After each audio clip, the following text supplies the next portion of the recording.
Don't reload and cock another man's gun. What? What? What am I loaded? God, that just sounds like something Candace would do. Shut the fuck up. Who's ready to hear Battler say something really insensitive? Sure. Alright. All I could hear was the sound of the rain. A normal episode. The voices from the kids' TV program Maria was watching, and the engrossed Maria's cackling voice. In other words... Oh, no! Stop that! In other words, what greeted them as they returned dumbfounded from that horrible, bizarre scene was the voice of Maria as she rolled around laughing at the TV. Those who returned to the room didn't know how to explain to Maria that her mother was dead, and was trapped by a suffocating silence. At first, Maria returned to those stairs with dubious looks, but when she realized we weren't trying to blame her for anything, she ignored them and again immersed herself in the TV program. The children wordlessly sat down heavily on the sofa. Their minds were probably blank from their state of shock. Everyone had already cried and mourned so much, but now they just vaguely sat there, their faces seeming to have lost all emotion. Only Cannon returned to his usual calm expression. However, that probably didn't mean he'd be able to wipe out the shock. Nothing's reflected in his eyes. He stared into empty space. Oh! Missy Peter, thank you! What the fuck, Nor? Why'd you ping me? For the record, Nor, I might as well just address this with you right now. There's way too many people in here already. We need some people in the Twitch chat. Do you remember that horrible scene? He started muttering about how he couldn't believe it. How it couldn't have been something from this world, and how it must have been the work of demons. Every now and then, his mutterings produced a question directed at Nanjo. But the latter kept repeating in a calm, doctor-like manner that nothing could be understood by only glancing at the scene. And until the police arrived, they wouldn't learn anything. However, Nanjo only appeared calm next to Hideyoshi, who simply couldn't suppress his agitation and fear.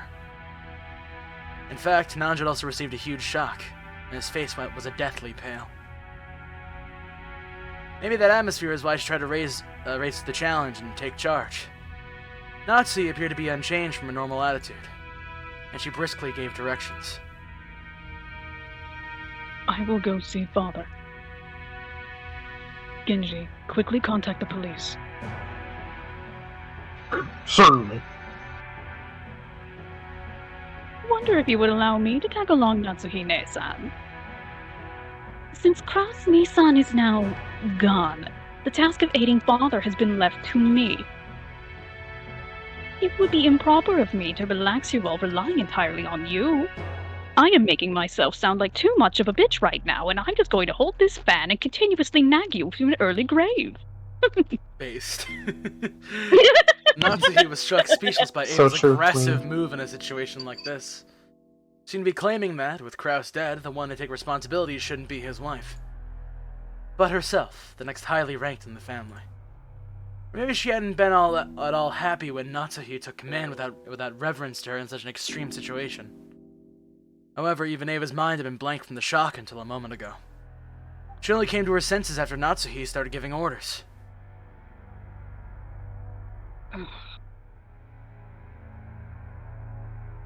Just do as you like, bitch. Natsuhi started walking without saying a word more. Ava followed behind her. As they did, Kumasawa ran into the parlor. She usually wasn't the kind of person to run around, so under normal conditions, most people wouldn't have taken her entrance as a sign that something was the matter. But because everyone was still stricken with shock, they hardly even noticed her. Madame? If you're looking for Natsuhine-san, she went to see father. She'll probably be back soon. What happened, Kumasawa-san? That is... in the dining hall. Blood. Blood everywhere. Everyone thought the same thing. I hope I misheard that. Any container can only hold so much, and no one here would be capable of handling yet another tragedy. They all thought it. I hope I misheard that. What happened in the dining hall?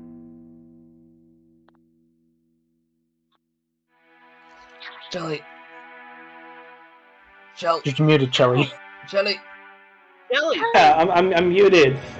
I was saying it, but okay, let me try again. I went into the dining hall to set up for breakfast. Ah! That's not really right. The first one to start running was George. His harsh footsteps jogged Hideyoshi and Nanjo to their senses, and they chased after him. Battler and the others followed. They flew into the dining hall one after another, but they didn't find any change that might have caused Kumasawa to go pale. For those who had viewed the gruesome scene in the storehouse, it was a bit of an anticlimax. However, Kumasawa, who had followed them, pointed it out. There really was some traces of blood remaining on the floor. Compared to that terrible scene, it wasn't very impressive. However, if you calmly thought about it, this definitely indicated the loss of a lot of blood. There's another puddle of blood over here. What in the world? It appears to me that a great deal of time has passed. It's probably safe to say that they were killed here last night. Definitely looks that way. They were talking together in the dining hall until late into the night. After that, someone must have forced their way in. Dad, when did you and Mom slip out of the meeting and go to sleep? It was a little past midnight.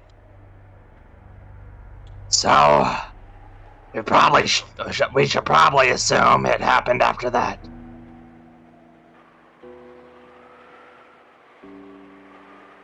Sorry, I was writing a note. Alright, can you use the little note, the note thing that we made for you in Monday Live? You wanna write stuff down in there. Yeah. Yeah, but she's only got one screen, so... Oh, yeah. Yeah, I've only got the one screen. Okay. No, but that is a good idea, though. I will take that into consideration. Are you kidding me? Ugh, give me a break. Oh, god damn it. So, can I put some fucking context for this? Canon calls Jessica Milady. Sure No, does. I think it actually makes sense. Tip your boy already, Joshy. Say the line, Goddamn. Joshy. Milady, please stay strong. You said milady.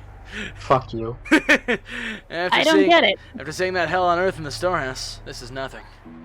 I don't get it. What's so weird about him saying milady? I'll send you You the actually thing. not get it? Wait, I'll send you the thing, Todd. Like tipping a No, fedora, like, you know, I fedora do not tipping. get it. Okay, so there's this, like, joke about, like, men's rights activists saying milady and tipping their fedoras, and it's just, like, a sign of derision because... Yeah. Wait, that's a sign of derision? I thought that was a sign of respect. No, but it's sort of like Weirdness. misguided Weirdness. respect to the point where it's incredibly passe to do. Basically, early simping. It's not even that. It is also kind of transferred over into like fucking what was it? Incels? Basically incels and like the quote unquote nice guys, the guys that are like I'm super nice when all girls like me, and then when a girl rejects them, they go, well, I can't believe you're such a fucking bitch. What the Basically fuck a is wrong with Dachi. our society? Basically, a dachi. Look, we're a It's clown. a society that we live in. I'm a clown of fate. We all are.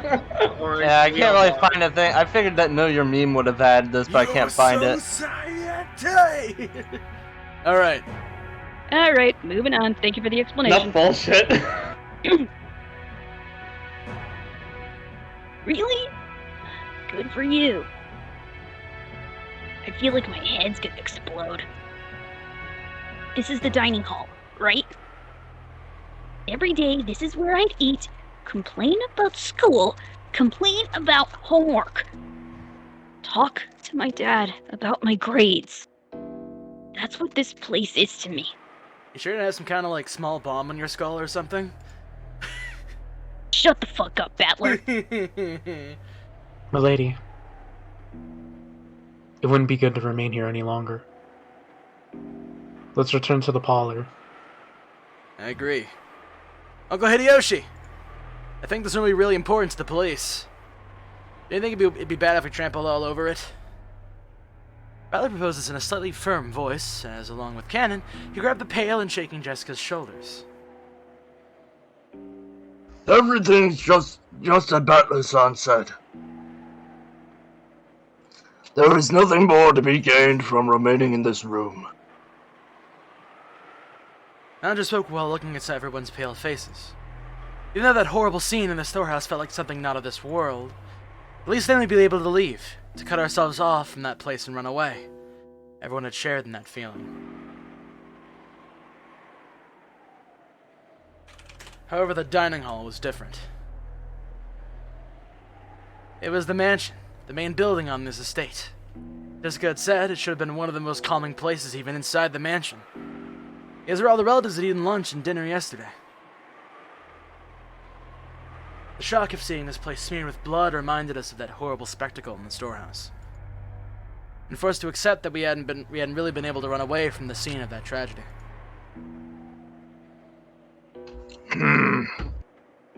I agree too. The culprit must have left traces in this room. Amateurs like us shouldn't stir the place up. Let's leave quickly. Quickly! Hideyoshi also understood the meaning of what Battler had said, pushed everyone to hurry out of the dining hall. The way we were taken, the way we were then, looking at that blood any longer would have been too harsh. Nobody went against his words. Everyone raced each other out of the dining hall. It was almost as though the last person in the room would be trapped in there, all alone. Last one alive locked the door. Alive? Once in the hallway, we lent a hand to Kumasawa, who was still trembling and leaning against the wall, and we all headed back to the parlor together. Then Genji returned. Oh, Genji-san. Were you able to contact the police? As to that, I'm afraid I must apologize. I don't know if it was a failure of the radio or something else that caused it, but... What the? Shouldn't you contact the police? So you couldn't contact the police, I mean. Both the phone and radio failed? My apologies. The boat will be arriving on Monday. I believe we will be able to borrow their communication equipment. Isn't there a boat on this island? Can't we just take a little trip out to Nijima Police Department? Hideyoshi-san, that would be impossible with this weather. At the very least, we can't do anything until the typhoon passes us by. Kurosama's boat is being repaired, not on the island. Therefore, we must wait for the boat coming on Monday. How could this happen? 6 people are dead. The phones and radio aren't working and there's no boat. So until the typhoon passes and the boat comes, in other words, until tomorrow morning, we're gonna be stuck on this island, unable to contact the police, aren't we? Which means that, not just us, the criminal who killed everyone is also confined to this island. That certainly follows. The culprit who killed everyone is still here on the island.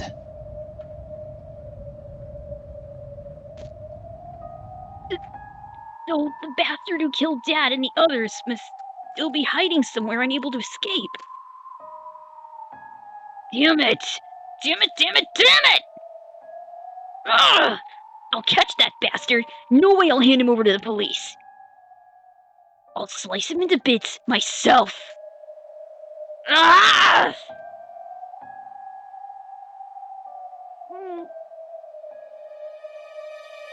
Maria finally realized something odd was happening in the parlor.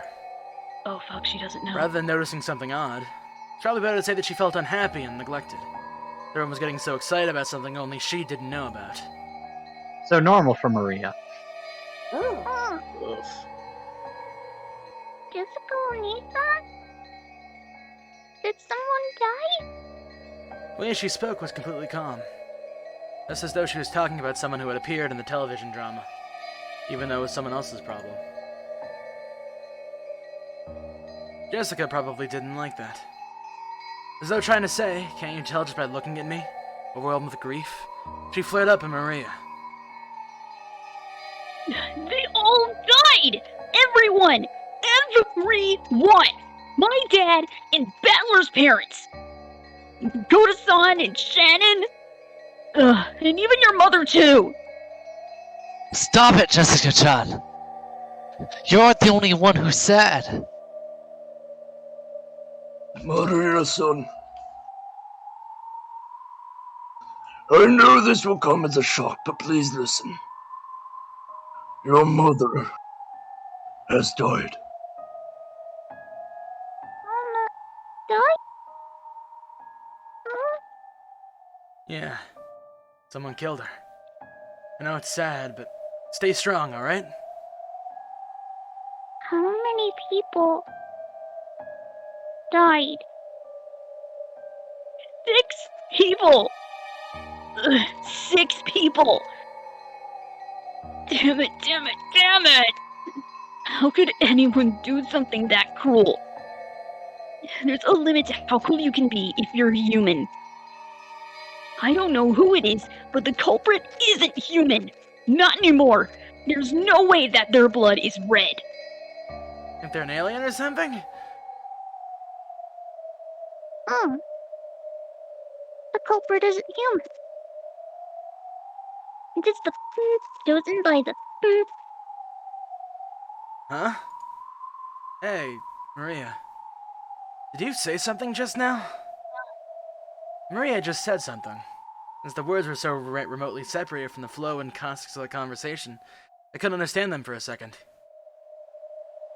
I asked her to repeat it again. I was shocked by the sudden sound of Aunt Natsuhi's loud voice coming from the entrance to the parlor. It looked like Aunt Natsuhi and Aunt Ava had returned from their trip to see grandfather. You can't contact them even with the radio? If we can't use it at a time like this, why do we even have an emergency radio? My apologies. It was supposed to have maintenance inspection every year. Wait, don't you have one of those boat signaling devices that makes a flashing light? Couldn't you use that to contact the next island? We do not have such equipment. My sincere apologies. Ugh. Just then, Kumasawa arrived, pushing a serving cart loaded with breakfast. Since there was no way we'd be able to eat in the dining hall, Hideyoshi'd ordered to take it to the parlor. Why are we eating breakfast here? Natsui-san, I'll tell you later. More importantly, Eva, how's father? Judging by the fact that he is not with you, it seems he will not leave his room, not even for a situation like this. Wow. He wasn't there. The room was empty. So... Just like my soul. Disappeared from his study unnoticed. Kinzo's study is everything from a bed to a toilet to a bathtub, so it's extremely rare for him to go outside. However, he does sometimes go out for a walk on a whim without telling anybody, which on several occasions has led to a huge uproar throughout the house. He usually comes back as soon as he gets hungry. Usually.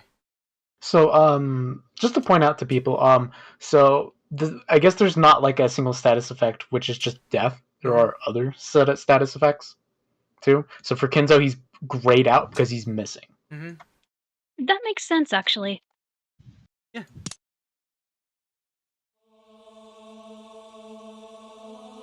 What the? Where could he have gone at a time like this? Do you mean to say the master has left the study? That is correct. I was surprised myself. I wonder when he left his room. Do any of you have an idea? Natsuhi looked at Genji and Canon as she said this. Maybe she was trying to ask whether the servants who served directly under the one-winged eagle knew of a place he might go. However, it was probably the other way around. The faces made it clear that those who knew Kinzo best realized even more than the rest how impossible it was for him to be outside of his room. Even we have no idea.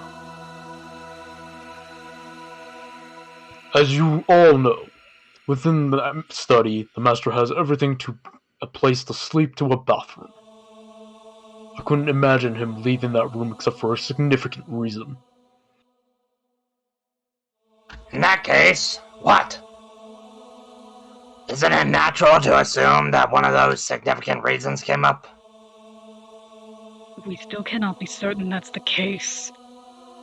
Anyway, he is a fickle person, so it's possible he went for a walk by himself, unaware of the current situation.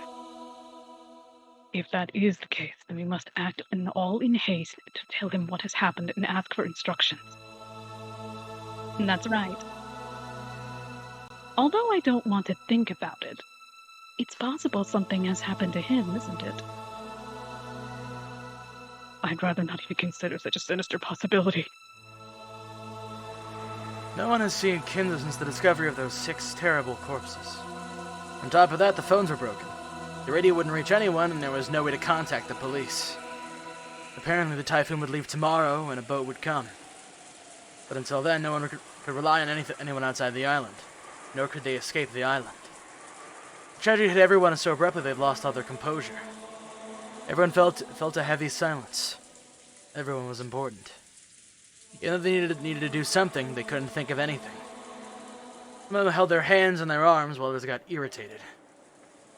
Right now, no one could explain what was occurring on the island or Kenjima. On this island or Kenjima. You have to survive until dawn, otherwise we'll all be dead by daylight. God damn it. Damn it. I can't believe we're dead by the baby. Let's go! And Until Dawn is also a game, so that works too. That was the double joke, yeah. After that, it was dry and tasteless. Beware, folks, that's the dumbest joke we tell all day. Riri. I am the king of comedy. After that, we ate the breakfast Kumasawa-san had made, which felt dry and tasteless. Of course, this is right after something like that had happened. No one felt particularly hungry. However, we understood logically that not eating would weaken our bodies. It would also be rude to Kumasawa-san, who had made the breakfast. Kumasawa-san had taken some unusual Western vegetables, ones that Goda-san had probably ordered from his ultra-elaborate meals, cooked them in a Japanese style, which made them turn an unpleasant color. As to what Goda-san had been planning to cook with those ingredients, right then I couldn't even imagine it. If I did think about it, I'd be reminded of the way that Goda-san died, and a sour taste would fill the inside of my mouth. Everyone pretended to eat for the time being, but of course, no one made much progress. Then we began pooling our knowledge of the current situation. First off, 6 people, which included Uncle Kraus, my dad, Kirie-san, Rosa, Goda-san, and Shannon-chan, had been found in the Rose Garden storehouse as brutally mutilated corpses. And yet we still couldn't contact the police, as both the phones and the radio were unusable. Until the typhoon passed, there was nothing we could do. Furthermore, Grandfather, who might have hoped we might be able to show a little leadership in this kind of situation, had disappeared some time ago. Goda-san hadn't made breakfast, so Grandfather's stomach must have been empty. And if he had just been taking a casual walk, we should have been able to hear him while whining about how hungry he was by now. Despite that, he hadn't appeared. There was no more than a small chance that he'd gotten caught up in the crime. According to my aunts, on their way back from Kinzo's study, they'd searched for him, calling out on every floor, but they were unable to find him. Considering the timing of it all, it's only reasonable to assume that this disappearance has something to do with the crime. We figured Dad and the rest were probably killed in the dining hall, and painstakingly moved to the storehouse. So maybe Grandfather has already been killed, and dragged to some strange place where we simply hadn't discovered yet. No one actually said it out loud, but this theory seemed extremely convincing.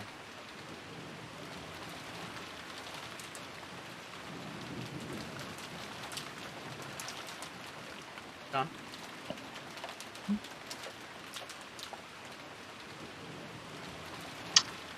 Writing notes?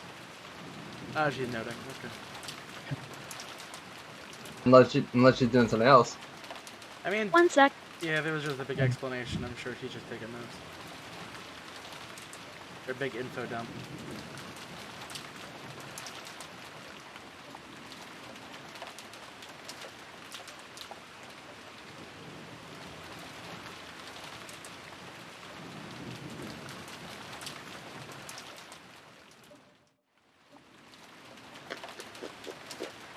Burgers vented? What? Huh? Kana's just taking her notes. Mm-hmm. Also, it's good to leave a long pause, because in the track I'll be able to tell when to, like, cut. Mm-hmm.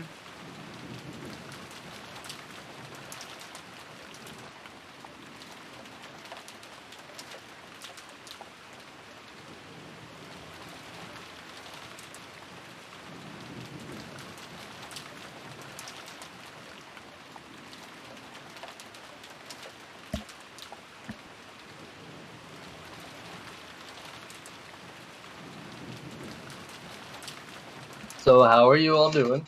Yeah, I'm fine. Just a little anxious from last night. Okay. And I had a Subway today. It was a good Subway. What'd you get?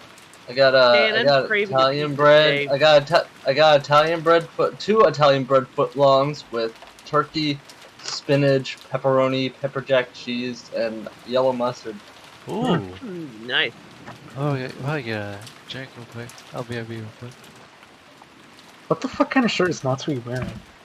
It's a fancy shirt. Good one. I thought it was a button up, but you don't see the buttons. No, it's like laced up or tied up. It's like a corset, kind of. Maybe? Like a fabric corset. Fabric conforming to a figure. One. So true. Damn. Okay, I'm back. Oh, okay. Welcome back. My mom came in my room and told me goodnight. Okay. Oh, wholesome. Well, I hope you do have a good night. Don't your moms used to tell you guys that too? Yes. Used to. She does it every night. She even texts my sisters that. Oh. I do not get that happening to me. That's sad. Every once in a while. Umineko! I really don't You care. unloved son. My parents care for me in different ways. Don't worry about it. They're built different.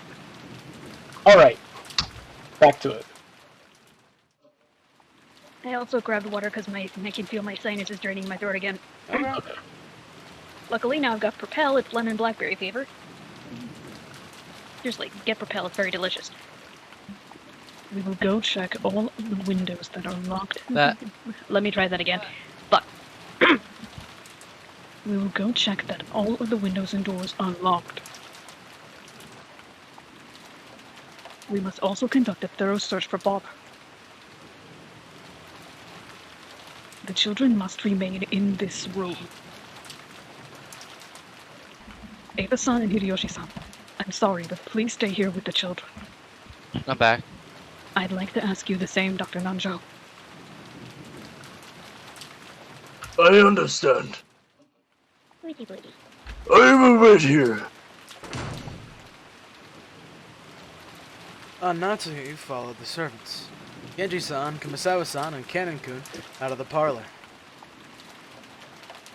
All those up was on Ava and Uncle Hideyoshi. Oh, and Uncle Hideyoshi, Dr. Nanjo, and the four of us children. A total of 7 people.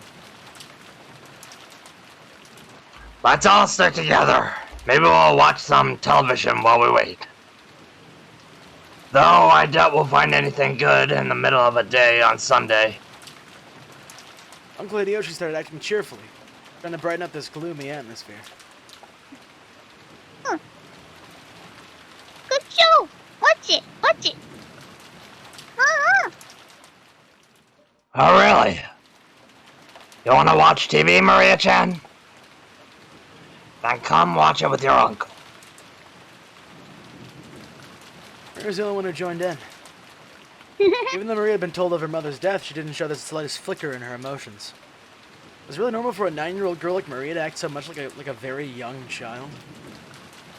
Everyone else's mood failed to improve, and they each just sank absent-mindedly into their sofas.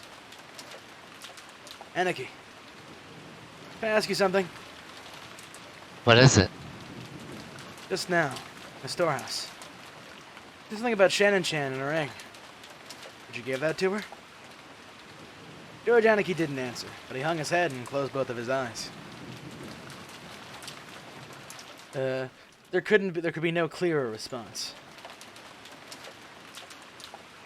Quit it, Battler. Figure it out yourself, dumbass. Yeah, you're right. I shouldn't have asked. That's right. It was me. Last night I proposed to her. That was when I gave her the ring. I told her that tomorrow that she should put on whatever finger she wanted as her answer. I guess it was a pretty pretentious thing to say. That ring had been on the ring finger of Shannon-chan's left hand.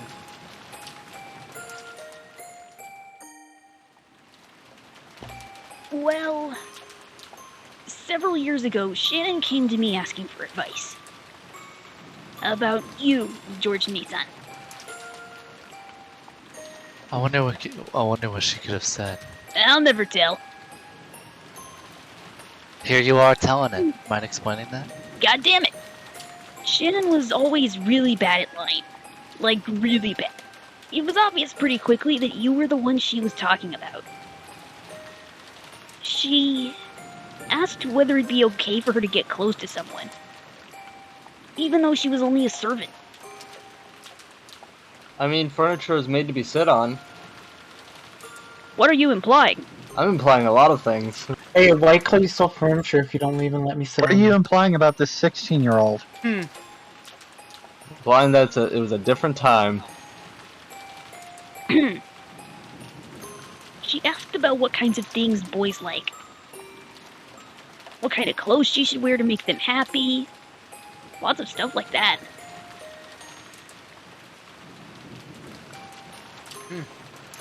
Well, I guess you could say I felt envious, hearing her say that.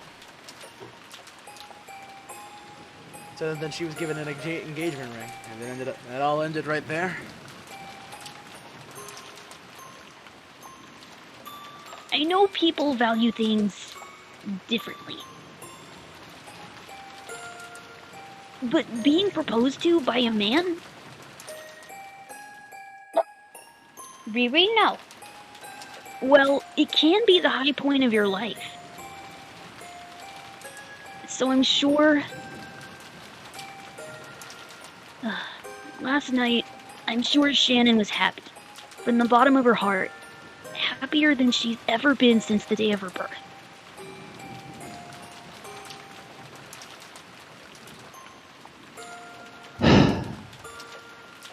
George Aniki sighed deeply without raising his head. Maybe tears had risen to his eyes. It seems that Shannon was on duty in the guest house last night.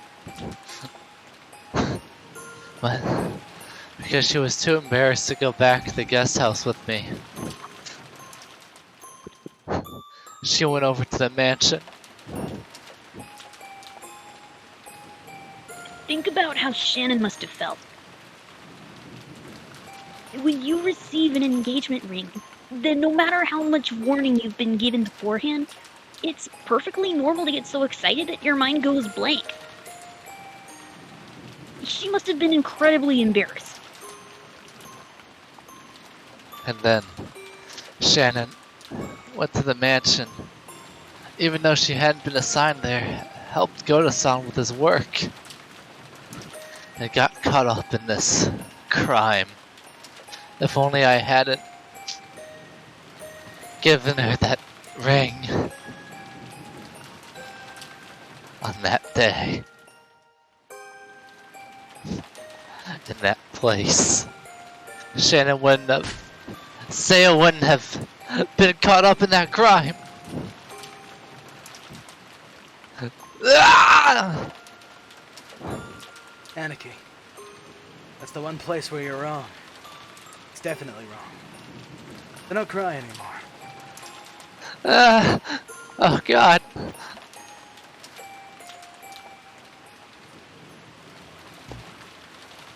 Also, I have my mic off. I don't know why my name is continuously glowing like that. I think that's just a bug. Probably just a Yeah. I have an idea of how to fix that, but I'll worry about that later. What was your idea? Don't worry about it. It involves settings. Battler could. Let's leave him be. After Aunt Ava said that, I stopped talking to him. Misplaced words of comfort might actually do more harm than good. Jessica sat down next to Anarchy and put an arm around him. Maybe only Jessica, who had known about Anarchy and Shannon's love since the beginning, and who had even discussed that relationship with Shannon, could comfort Anarchy now. I went over to Aunt Ava and sat down on the opposite sofa.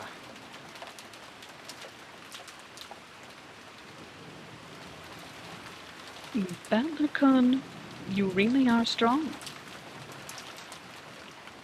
It looks like you kept a good hold on yourself. Well, look, the depths of love become the depths of the wound, right? After all, it's not like how that old bastard died had anything to do with me. I felt bad about Kyrie-san, but, well, she wasn't actually my parent. My. If that's so, you certainly weren't crying a lot back then. Well, I did think at least that much crying was due to his gratitude to the parent who raised me. The speed of that changeover and that dry tone must have come from Rudolph. That kid would always get so violently happy, sad, and angry. But he'd always regain his cool immediately afterwards. It's nothing like that. I haven't really been able to get over the shock yet. I think the only difference between me and everyone else is the kinds of emotions it stirred in me. What do you mean? I've been acting much calmer than George, Anarchy, and Jessica. It wasn't because my sadness was any less intense, or because I'd already recovered. My sadness was simply getting replaced gradually with a different emotion. Rather than sad, I'd say I'm more pissed off. The bastard did this in Wire. Kind of eating at me that I didn't get a chance to smack him upside the face. That was what I really wanted to do. I couldn't forgive myself if I just sat there, overwhelmed with sadness and hugging my knees. The time Daniels were killed, this island has been covered by the typhoon. Is the bastard responsible for all this still somewhere on the island? Yes, that would seem to be the case. I wonder if they're hiding somewhere in that dark forest even now. Felt like I'd had a very similar conversation with Kyrie-san the night before. Ah, that's right. After the letter from the person claiming to be Beatrice appeared at the dinner table last night, after whether or not a 19th person actually existed. Aunt Ava. I think this murder has anything to do with the letter from Beatrice last night. That one? Well, I wonder. All of the siblings agree that the mysterious letter was sent to further complicate the problem of Father's inheritance. As to whether that and the case this morning are related, it's impossible to tell at this stage. Was the letter really given to Maria by some witch called Beatrice? How could it be? All of it was a farce designed by Father, wasn't it? He made Shannon-chan or someone wear the dress from the portrait and trick Maria-chan, right? Isn't that just the kind of overly intricate prank Father would pull? Last night, I talked with Kyrie-san about whether Beatrice actually exists. And Kyrie-san said that Beatrice was probably one of the 18 of us. Isn't that obvious? There's no one else on this island beside us, right? Then there must be someone amongst us who's pretending to be Beatrice. There's no one else but us in the island, you think? Obviously, right? Are you saying there could be someone else here other than us? No one is on this island except us. There were only 18 people. So the one pretending to be Beatrice has to be one of those 18. Simple as that. Kirei-san denied the existence of a 19th person by spinning the chessboard around. Even though Ava hadn't constructed an argument that complicated, her opinions were at least the same. Except, if that's the case, our situation starts to look very ugly. At the time of Beatrice's letter, the whole thing could be passed off as a prank set up by someone or another.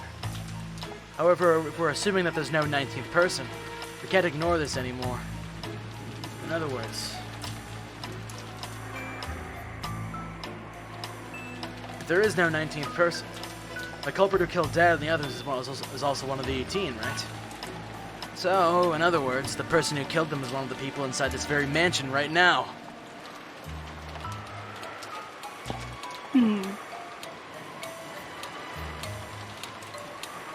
Ava smiled meaningfully.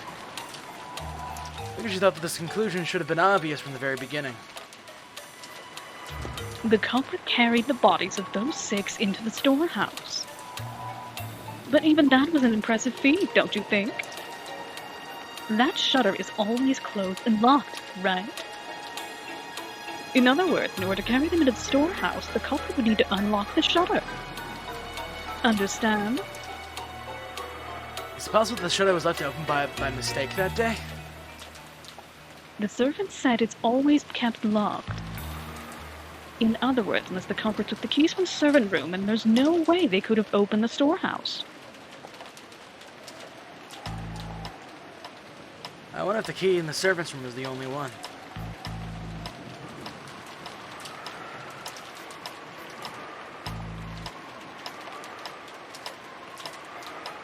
Sorry, Genji-san said that was the case. Which means the culprit knew where that single key was kept and took it. Just now I watched Kanan-kun return the key to the servant room. The wall was packed with keys, and I don't think a novice would know where or what those keys went to what. The culprit was miraculously able to find a storehouse key amongst all of those. Furthermore, even though the key didn't have a tag or anything sticking to it, they knew it was the key to the storehouse behind the rose garden.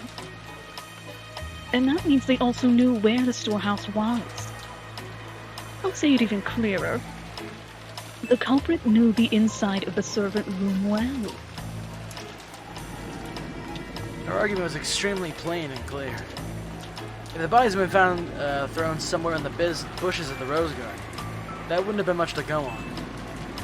However, if there was only one key to the storehouse in the servant room, and a store with such a large group of keys, the novice would not be able to tell them apart. It seems that the culprit was someone who went to the servant room a lot and was familiar with the location of the keys. The family member didn't normally go into the servant room, which means that one of the servants is the culprit.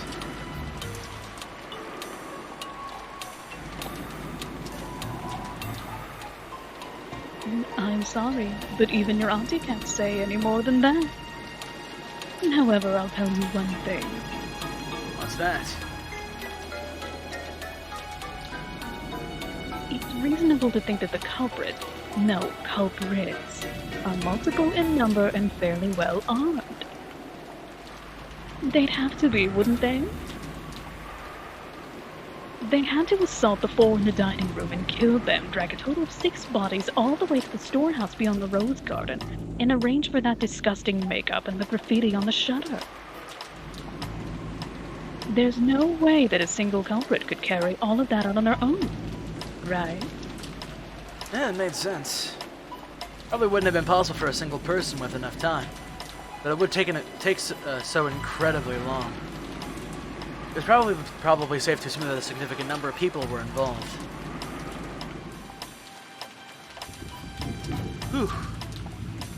So, what you mean is, maybe all the servants were in cahoots. Please keep it quiet, okay? It wouldn't be right to voice mere speculation like this. And if it really is true, what would you do next? They might not let us leave here alive. This is an opponent who had no trouble killing Nissan and the 3 others. Right now, the only one I can count on to fight with me are the 3 in my family and maybe you, which comes to a total of 4 people, right? We're no better off than they were last night. In short, it'd be easy for the culprits to massacre the rest of us. I'd been playing detective with Aunt Ava, trying to expose the person who had killed Dad and the rest before the police did. Feels more like she's playing him. If only I could cleverly penetrate the culprit's identity and stick the proof in their face. I've been so sure that, just like in one of those detective movies, the culprit would then give up and surrender. However, the culprit would only surrender if there was no way for them to fight back. The culprit and the crime on this island were far from hopeless. I didn't be able to massacre all the remaining people here. On top of that, this island was like a giant closed room, cut off from the outside world by the typhoon. They had a full day until tomorrow to kill, scheme, and camouflage themselves. In short, it wasn't a safe atmosphere where they could get very far by playing detective. To the contrary, we were at a stage where we had to be scared stiff, since playing detective might displease the culprits, cause them to commit another mass murder. Well, it is just a possibility, right? But if I can't bring myself to trust the servants yet. And that doesn't mean I only suspect them. Don't you think there might be some mastermind behind all this? Mastermind? Why do you say that?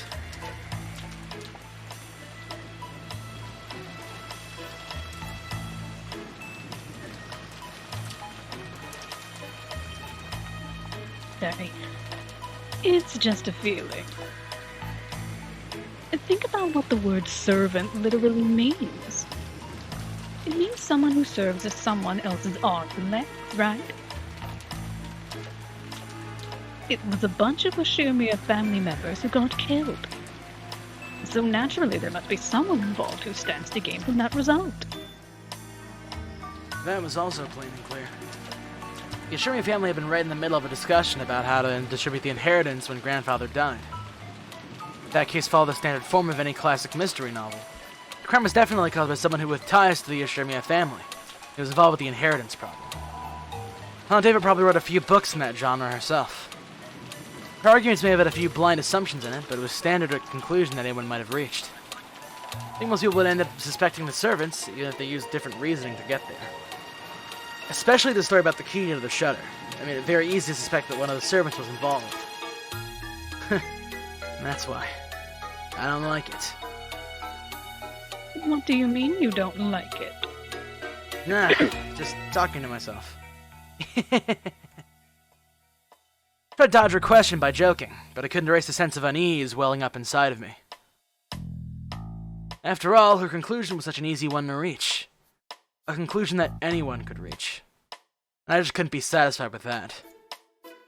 If I tried spinning the chessboard around like I learned from Kyrie-san, this is exactly why a servant couldn't possibly be the culprit.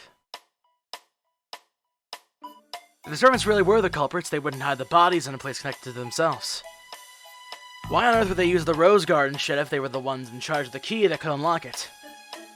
The police would probably immediately pursue whoever had been in control of the key.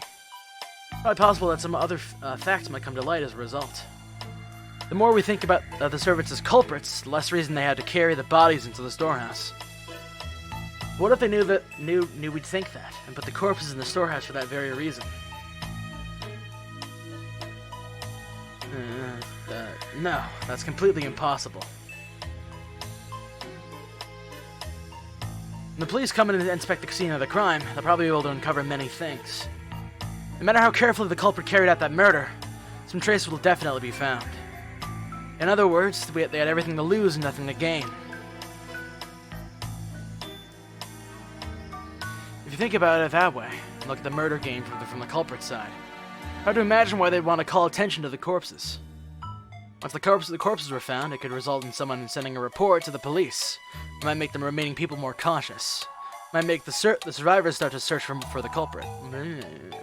None of these things would make life any easier for the culprit. So like the words of the main character's mother in a novel I had read recently called Higurashi no Nako Kuro ni. Fuck you! Every story needs a beginning, a middle, and an end. What the fuck? Oh my god! Wow, they even adapted that into an anime. No. Somewhere Ryukishi's just jerking himself off saying, "Oh yeah, I got to reference that." You know what? I'm jerking off now. Wait. Wait, what? I'm glad. Series or is it next to the universe? Instant regret. I fucking love that, even though I just yelled "fuck you." Yeah. I mean, hey, this means it's the Akasaka time. Oh wait, fuck. Zest hasn't read it yet. God damn it, a witch. Accidentally spoiling people. Akasaka. Don't worry about it. I'll explain it when he's not here. Akasaka you. Yeah, Zaz still hasn't finished Higurashi. Okay, anyways. Okay. Eliminating that beginning is essential to the perfect crime. Right now, we don't know who our grandfather is. We don't know if he's already become a victim or if he's one of the culprits. And this state of confusion must be beneficial to the killer. The culprit has absolutely nothing to gain by showing us the bodies in such an obvious way, and making us all realize that there's been a murder.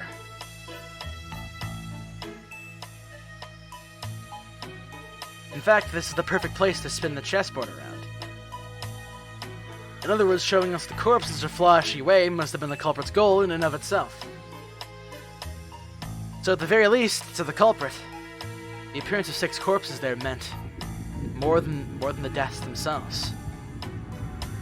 Wait, I don't think... That's a bit of a weird syntactical error. Why the fuck is that there? I think someone screwed up a little bit. In other words, the culprit wanted this murder on display. To whom? To us. This is a message. The culprit's trying to show something in our face. I don't know what it is. At this point in time, that this vulgar mass murder isn't making me feel anything except the malice directed towards us all. Malice towards all of us, is it?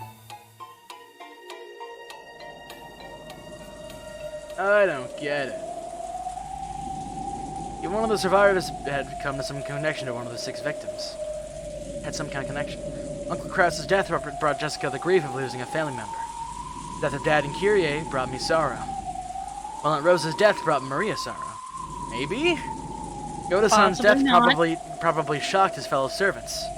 Shan-chan's death brought grief both to George Aniki, who proposed to her, and Canon-kun, who had loved her like an older sister. Everyone now on this island received an equal amount of sadness. Aunt Ava was sure that the servants were in cahoots. But then how could you explain the deaths of Goda-san and Shan-chan?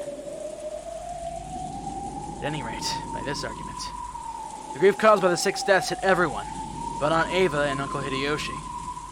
Even Aunt Ava, who directed suspicion at the servants and acted as though she herself was beyond suspicion, cannot be ruled out as a suspect. In the first place, she was able to argue that the servants were suspicious by focusing on the shutter key. But if you look at it from a perspective of motive and who would gain, Aunt Ava's name rises to the top of that list.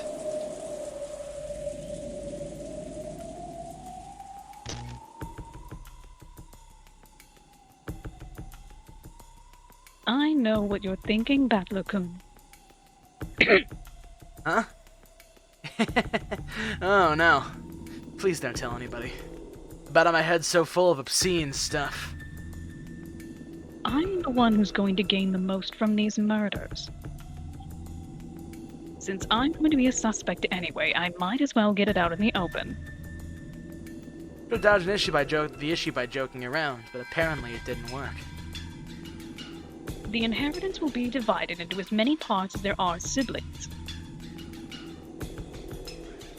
But right now, I'm the only one of the 4 left. All of the assets of the Yoshiromiya family will become mine.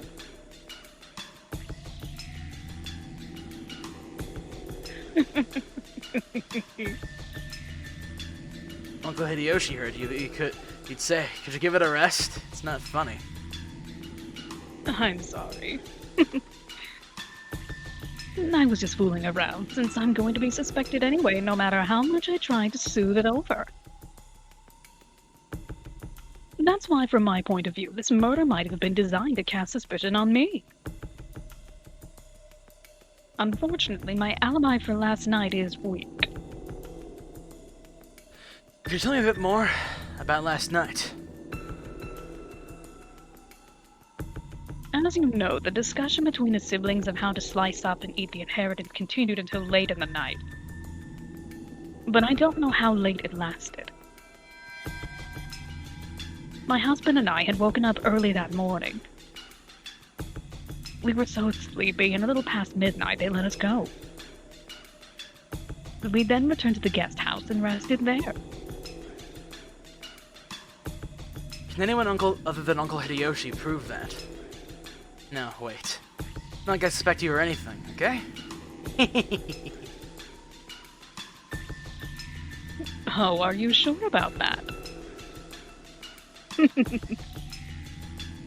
I don't know if it counts as proof, but when we returned to the guest house, we were greeted by Genji-san, who asked if we needed a towel.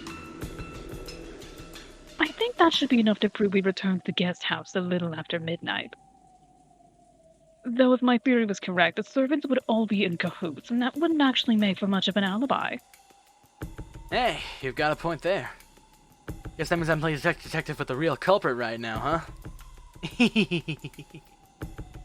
However, let me say this for my honor's sake. If I was after the inheritance, I'd never commit such a bizarre set of murders. After all, if I just wanted to make them forfeit the rights to the inheritance, it wouldn't matter to me how they died. It'd be done much smarter of me to try and make their deaths look like accidents. Thank you, Tropzard, for following. Da-da-da.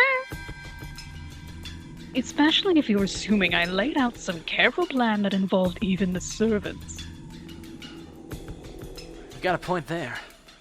If you're killing someone for personal gain, you definitely shouldn't make it look like a murder. Exactly.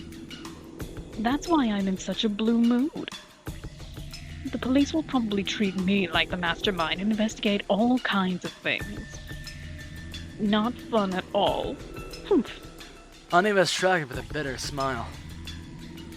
It's just as easy to suspect Aunt Ava as well as to suspect the servants. So, if we spin the chessboard around, making it impossible for the culprit to be her, suspicious as she is.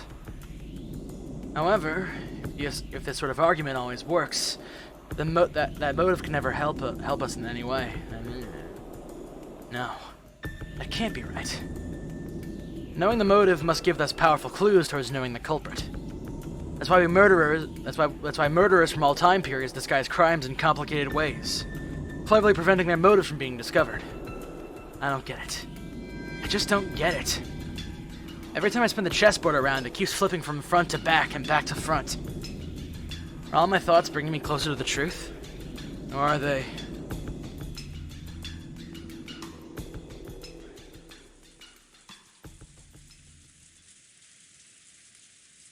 Oh, David didn't want to talk any more than that, so I folded my arms and headed to the window to cool my head a little. Looking for the parlor, I saw George Anarchy and the others gathered, talking. They were talking about the magic circle that had been painted onto the shutter. As Uncle Hideyoshi thought back to that time, he started drawing the shape in the margins of Maria's notebook. I see. Since Maria was second only to grandfather in knowledge of the occult, she might understand what it meant.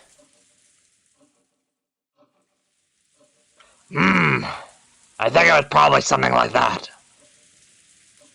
It was a mark that looked like a variation of a cross.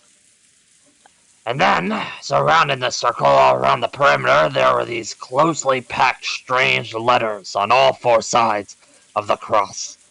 And in the four corners, there was something written.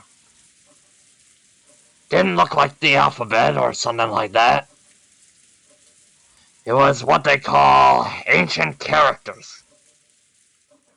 And around the top of the circumference, there was a small mark.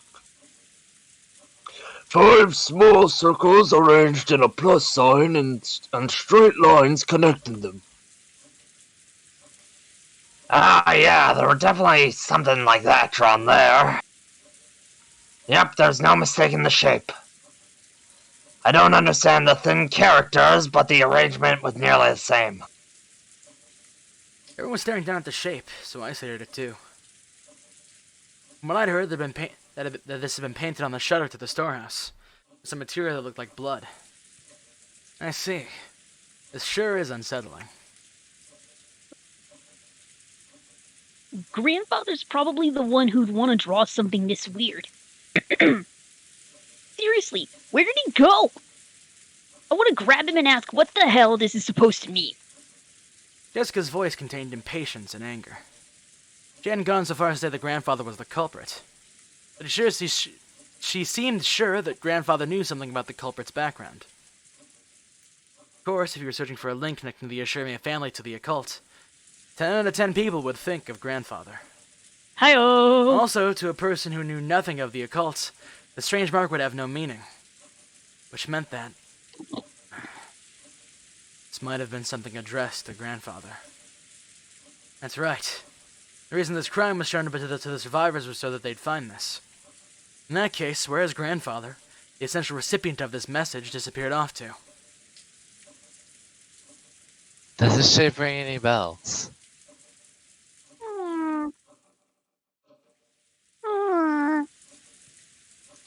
Maria looked at the shape with a serious face. Maybe she was enthusiastic because this was her area of expertise. However, her appearance was that of someone separated from the events at hand. As though this thing hadn't been drawn on the shutter closed around her mother's corpse. My first impression is that the design resembles a German cross.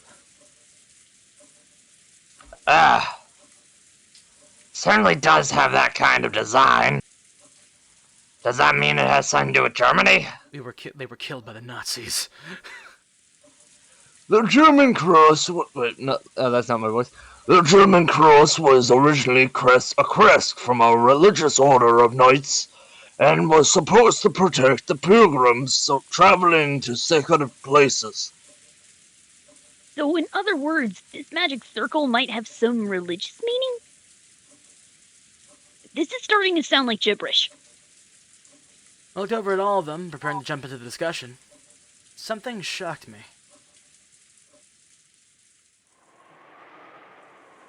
Maria was smiling, an eerie and incomprehensible expression on her face.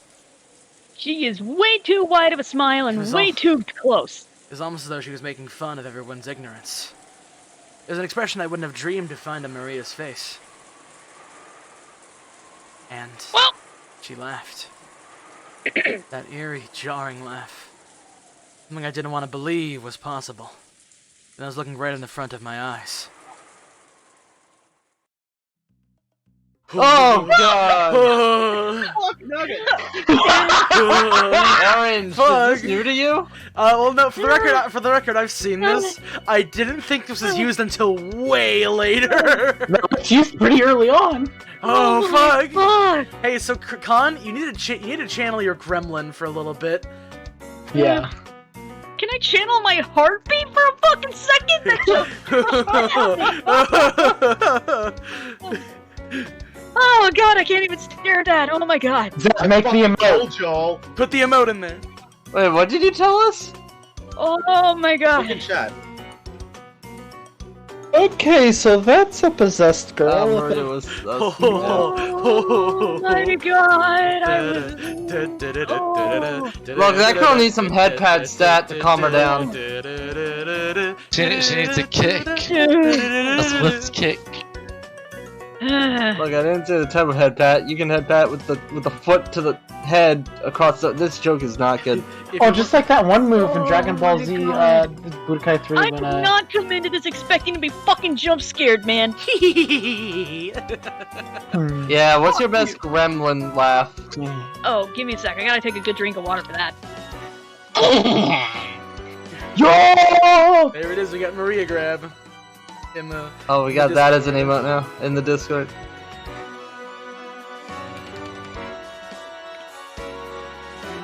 Hey, at least it's not the Higurashi eyes, like those bloodshot Higurashi eyes. Oh, it reminds me of a dark Fluttershy I drew once. Yeah.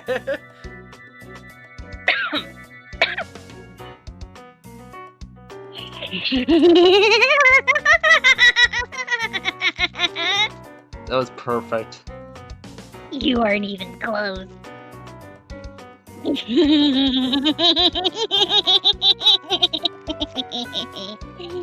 Can't you tell just by looking?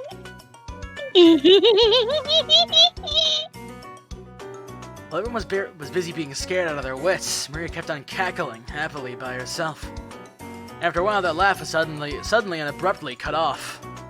But her expression still looked like it belonged to someone completely different from Maria.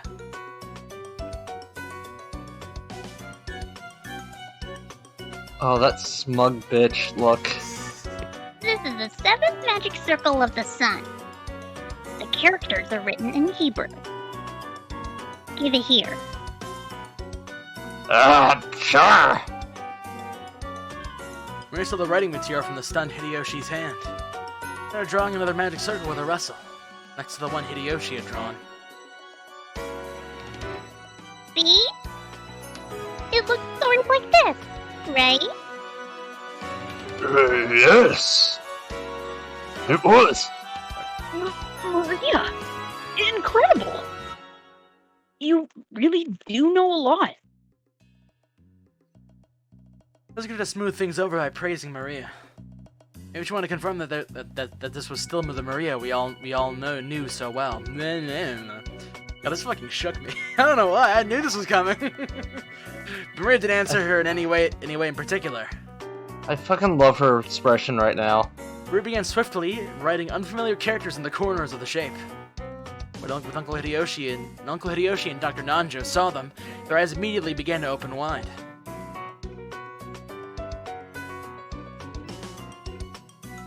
Written on the top and the bottom and left and right are the names of the angels who preside over wind, fire, earth, and water. Hassan, Arel, Borlak, and Taliyahad. And in the 4 corners are the names of the 4 great kings. Ariel, Sarah, Tharsis, and Cherub. Is that what you saw? Even if they hadn't been able to correctly write what they'd seen, when they were once again shown something identical, it wasn't difficult for them to realize the two were the same. Maria asked them whether it matched. Uncle Hideyoshi and Dr. Nanjo nodded over and over again. Oh, there's no mistaking. Oh, there's no mistake. That's it. I'm sure there were characters that look like that. How were you able to write something like that? There was also characters written around the circumference. I know. Like this, right? Maria quickly began to surround the circumference with more Hebrew writing. It's from the Psalms of the Old Testament, the 16th and 17th verses of the 116th Psalm. You must have at least read the Bible, right? Oh no, she already has Jesus. We can't say, bitch, you need Jesus. We have to kill Jesus. Acting as though knowing this was the only Acting as though knowing this was only common sense, Maria laughed. For a while, everyone, including me, was at a loss for words. A little later, George Aniki returned to his senses and slowly managed to speak. That's incredible. I'm surprised. So, what meaning does this magic circle have? It's a magic circle to borrow the power of the sun. He who wears it as a talisman, drawn in gold, shall be able to break free from the bonds of any prison and receive the power to gain freedom.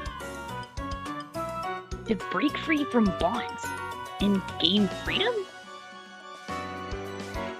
It sounds deep. The word bonds is not limited in its interpretation to some kind of physical object. Therefore, it does not only hold meaning for people locked up in an actual jail. It can also refer to the release of mental bonds, such as ties of obligation and inescapable fate. Ties of obligation and inescapable fate, you say? That's also pretty deep. But I don't understand. What does that have to do with those 6 bodies? Far from being released, they were killed and stuffed in a storehouse, weren't they? It's It's not like the magic circle was drawn for their sake. The 6 of them were there for the sake of the magic circle. It is truly pitiable.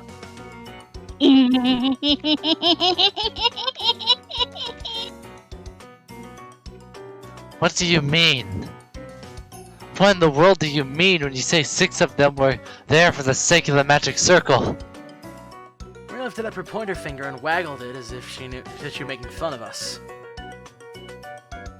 That's written around the circle, friend. Can't you read it?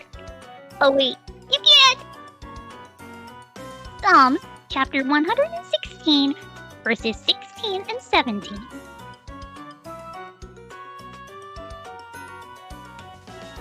I'll read it for you.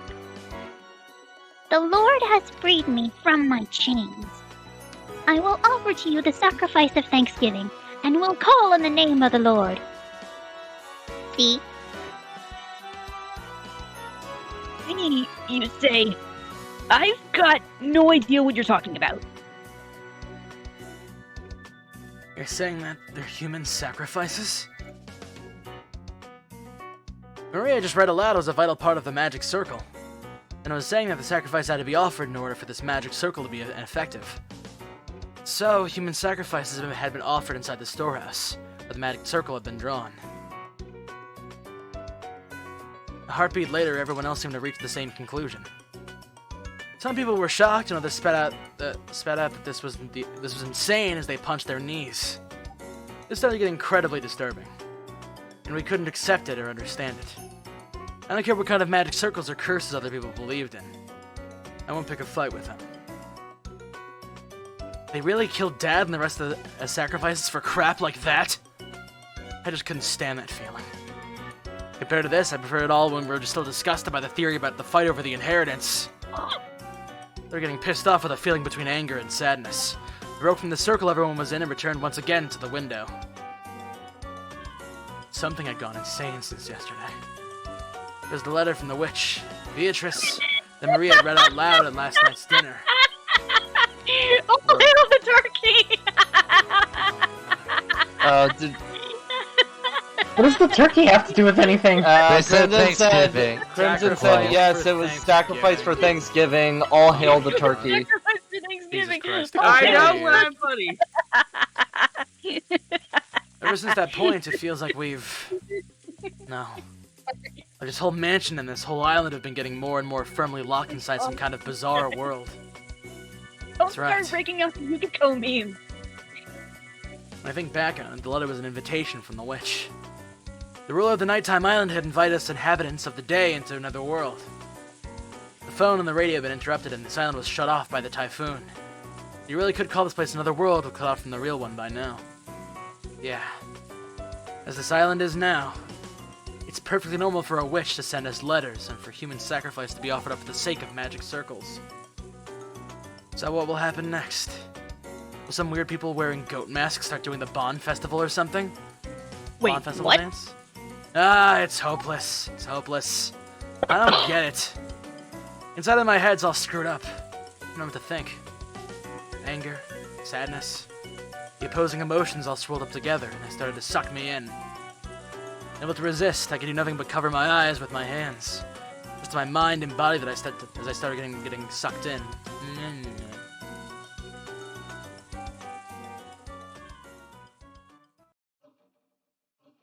Started losing heart. I began to recall a memory from when I was small.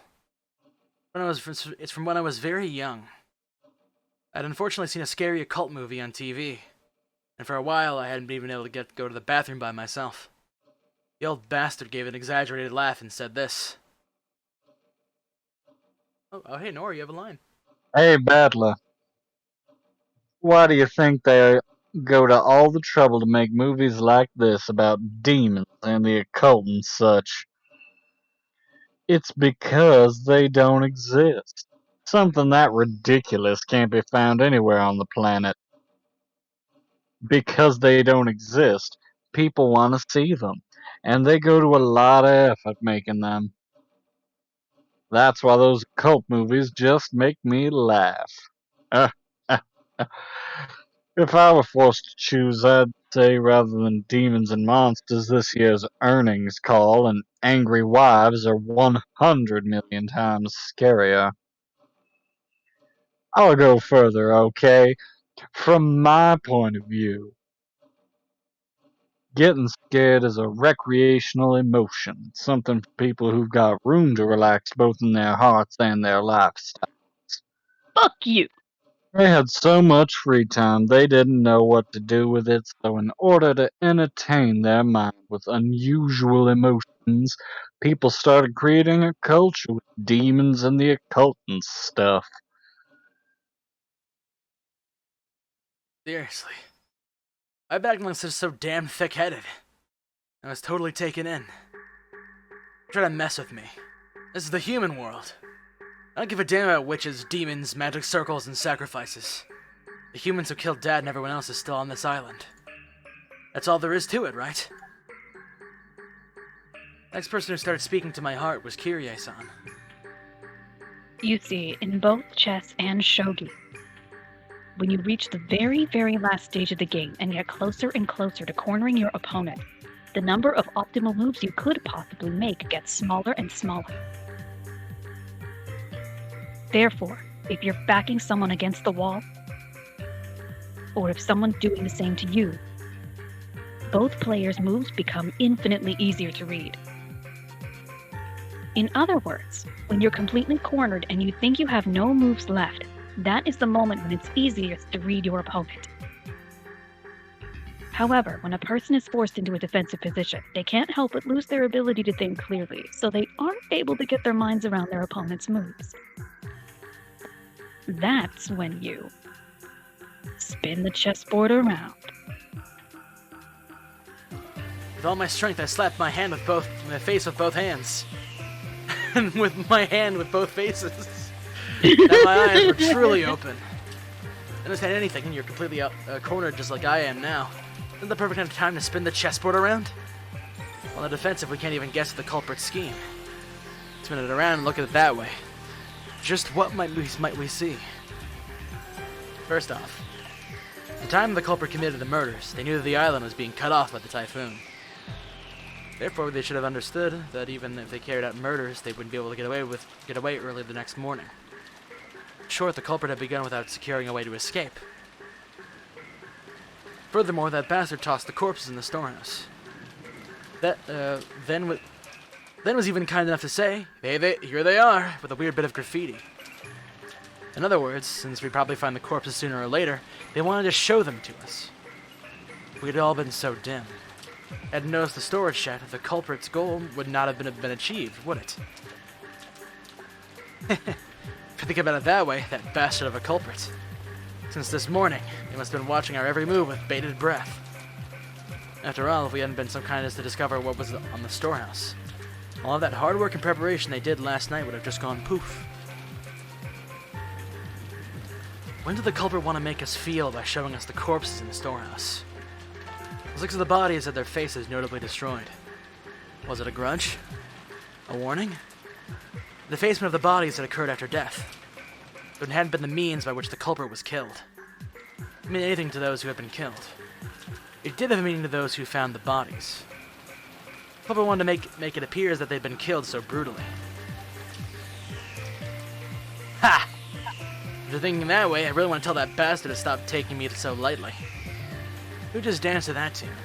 If you're told please be scared, you can't just say, really? Sure thing. Someone tells the great Ushirmia battler, the entrance is right here. I'm the kind of guy who will start wanting to sneak in through the window. Next thing that had me concerned was that so-called magic circle on the shutter. As Maria, who had shown her knowledge of the occult rival grandfathers, had recognized, that magic circle was genuine. He must have drawn the thing in pitch black darkness, taking a lot of time and holding an umbrella in one hand. Isn't that amount of hard work and perfectionism impressive? What purpose would have been worth all that effort? We were looking for a fan of the occult in the mansion. Most likely, all of us would naturally suspect Grandfather. Did they want to make us think Grandfather was involved? But if that's all they wanted, they could have just drawn an old scribble that looked like a magic circle. It wasn't like any of us amateurs would be able to tell the difference between genuine and fake. However, this magic circle was genuine, and furthermore, it had actually been written in Hebrew. This magic circle had a message. That could only be understood by someone with knowledge of the occult. A message is a form of communication. By sending it, they were hoping for a reaction.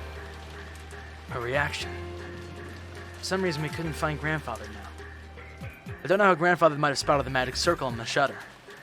But did he choose to hide himself in reaction to that? No. Was it a trap to make us suspect that Grandfather had participated?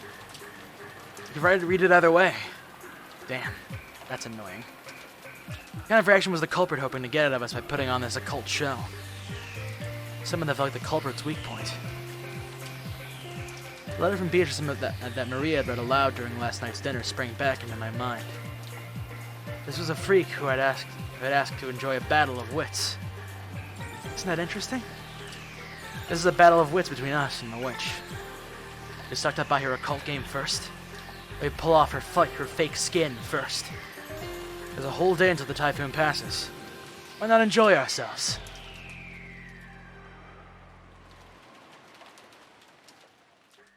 Is this freak on a leash? What? No, I think it's more of a bitch. We got a problem.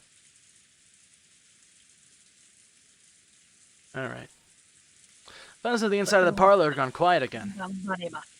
Everyone clung to their favorite sofas, some deep in thought. Some irritated, some acting depressed. Maria was once again enjoying the TV as if she never left it. She found the commercials more fun than the boring program, and happily yelled ooh ooh and giggled. I stared at each person's appearance in turn. There isn't a 19th person. The culprit must be in this room.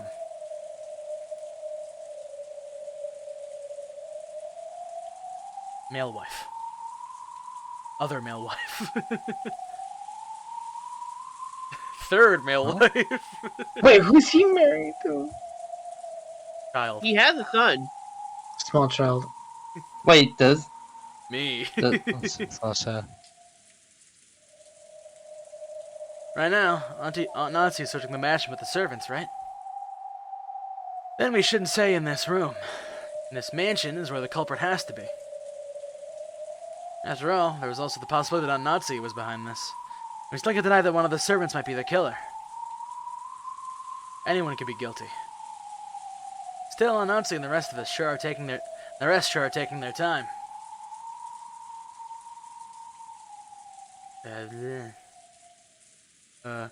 Isn't this taking a little too long just to walk around, checking the windows and doors? Just as I was thinking this, Aunt Natsuhi and the rest returned. None of them was missing, but our relief was short-lived. Everyone looked at Aunt Natsuhi in shock. Huh? The talk I'd had with Aunt Ava started to creep back into my mind. Possibility had enough number or weapons to kill all 6 of those at once. Natsuhi. No, I'm getting the gun sprites. Is packing. Hi, Gun. How are you? It's okay. I'm Gun. That is a tiny gun. I got a shotgun. It looks like a broomstick. For the record, it is a mare's leg lever action rifle. Ha! Called it. Can you post an image of that in the chat? It's a tiny lever action rifle. Here, I got it. Don't worry. Visual got it. That is a tiny fucking rifle. Well, then again, I'm just looking at the old sprite of the image. Wow, that is a tiny rifle. It's a small-ass gun. What's it called again? A mare's leg. A short barrel. Wait, one at a time. What? It is called a mare's leg. A mare's leg. All right. Yeah. It's a modified lever action rifle with a smaller stock and a smaller barrel, so it can be used for mid range. It can be used for mid to short range. No guns. I know. I'm explaining to people who don't. I mean, yeah, it's a Winchester. It's a modified Winchester. Forgive me if I've startled you. I brought this to be prepared for the worst. After all, that thing in Aunt Natsuhi's hand was a rifle. At a glance, its silhouette looked like a hunting gun. It was unusually short and kind of looked like a kid-sized weapon. However, it had a weightiness to it that made it clear it was no kid's toy.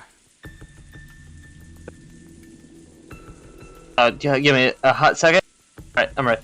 That gun is... Wait. The gun is Kinzo-san's, isn't it?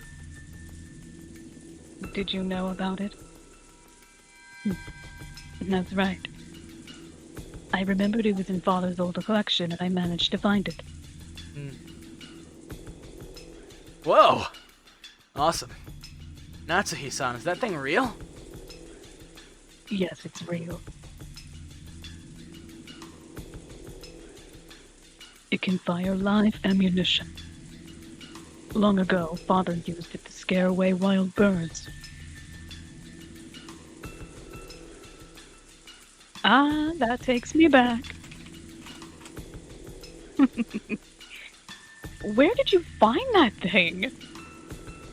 No matter how much I asked him to let me touch it, he never even let me lay a finger on it. Oh! Grandfather had one of these? I didn't even know that. Long ago, Grandfather was really addicted to cowboy films. That generation really liked this kind of rifle. Is that a Winchester? But I've never seen one that short before. Ah! I remember. It's that gun! That really takes me back. That's the one Steve McQueen fired off and wanted, alive or dead. Father sure has good taste. Ah, yes, Steve McQueen's alive or dead. Fuck! Lost. It is an item the Master ordered specifically from America long ago. As you can see, it is a working gun, so please don't tell anyone about this. It's highly illegal, you know. Ellie. Ellie. Oh, your mic's muted. Not when I use push to talk instead of the manual mute. Chilla, we have to pull your AC back from Silent Hill so you can talk. I turned it off. Oh, hey, there you go. Because didn't want to disturb the recording. Why not use push to talk? Because I don't like holding on to a button on my keyboard all the time when I'm talking. Why did you people... Oh, wait. Oh, hey, there's a little convenient pathway, and y'all be like, nah, bro, I gotta do the most inconvenient thing. I gotta do all the loop-de-loops, bro. Trust me. The line. Go ahead, Shelly. I can explain my technical problems if you want to, but I think we better keep going. Go ahead. Move it along, please. Nothing to see That's here. a good idea. He was quite fond of it right after he managed to acquire it. It seems the workings that ejected the cartridges were interested to him shooting it. He played around with it back in the forest all the time. It's just like Revolver Ocelot and his revolver. Oh. Self-esteem team. I will say it's very fun to eject bullets. Still, it's rather disturbing. Are you sure you should be dragging this out? This is to prepare for the worst. Sorry, wasn't me who sneezed, that was my mom. Okay. There was probably more than one offender involved. Rerina.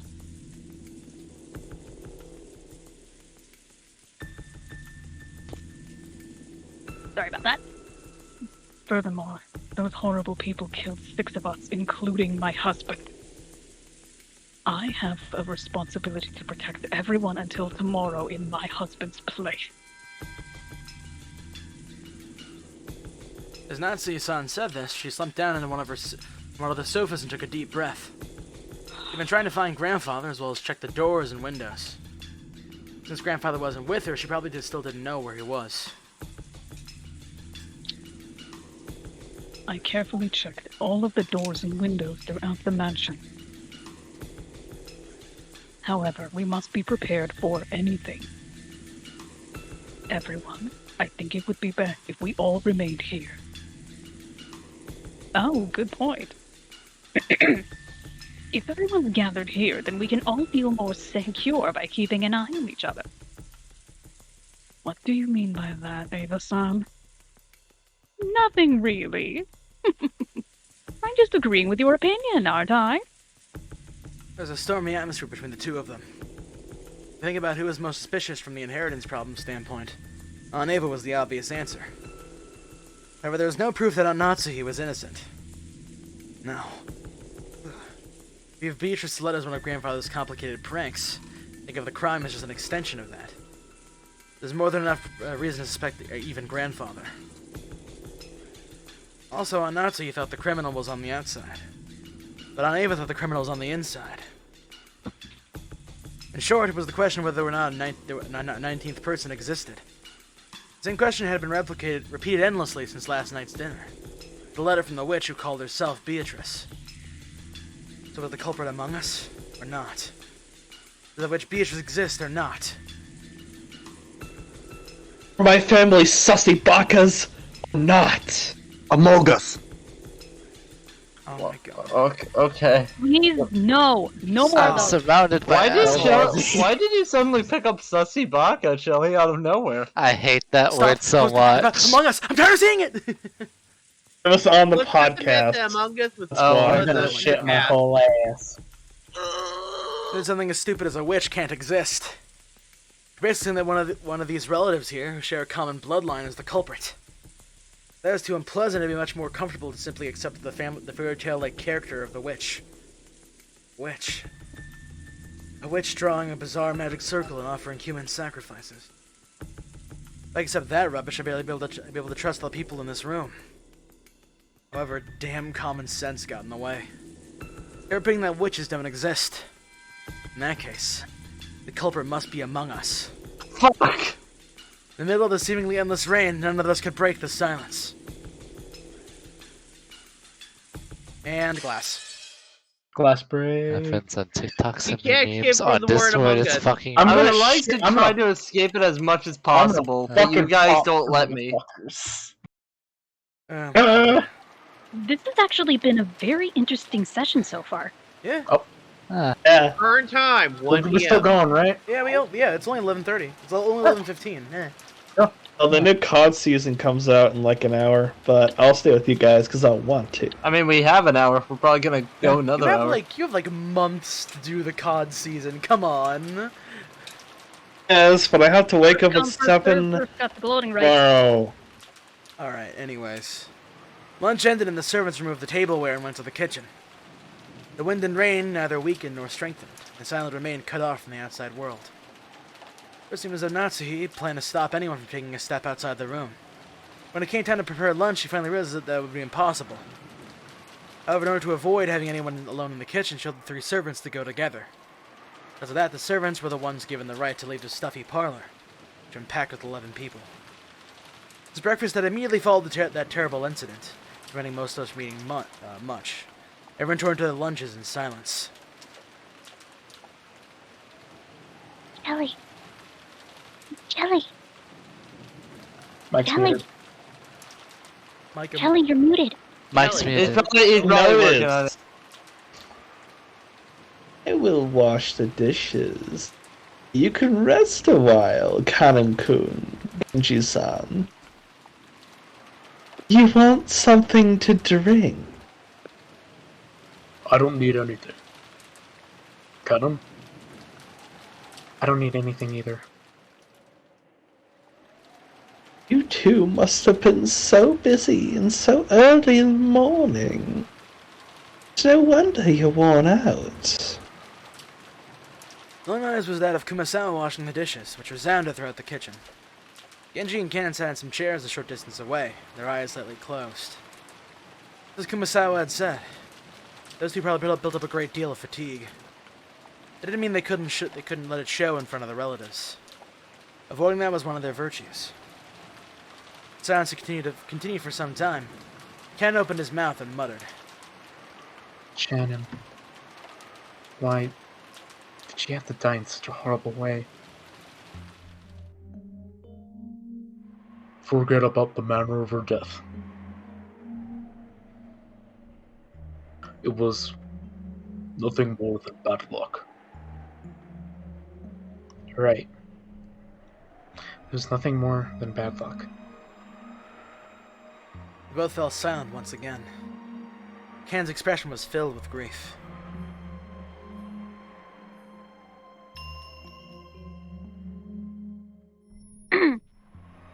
Just give it a sec.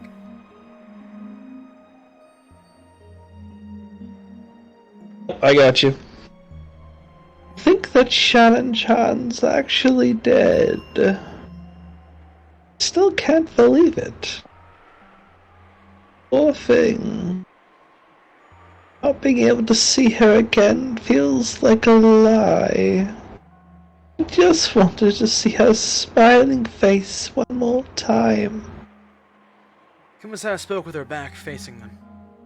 After all, Kumasawa hadn't seen Shannon's corpse. She had no trouble mentioning Shannon's face. Ken heard those words and reminded himself of how only half of Shannon's face had been left. His grieving expression twisted even further. Why did Beatrice-sama do that to Shannon? If she wanted to sacrifice, there were plenty of others to choose from. Why? Why? It was nothing more than bad luck. If we were less lucky, you or I might have been lying there instead of Shannon. Or it could have been someone else entirely. Everything is left to fate. Genji-sama. You said the door to Madam's room was stained with traces of something like blood, right? The same substance that was painted on the shutter? Indeed. It was an unsettling mark. Almost as though someone with blood-stained fingers had been trying to pull out the doorknob. No, scratch through the door. That sort of unpleasant mark. So does this mean Beatrice-sama came to visit Madam's room? And tried to open the door? But couldn't... Genji thought back to the time he had seen those traces of blood on the door to Natsuhi's room. Substances sticking to that door again around the doorknob and the marks of someone scratching against the door. Definitely appeared as though someone had tried to open the door, but couldn't. Why? Why? Oh, fuck. Oh. Go. Why did the Madam avoid being chosen as a sacrifice? If only she'd been chosen, Shannon wouldn't have had to die. Just then, a loud, sharp noise came from the hall. Both of them had turned around, surprised.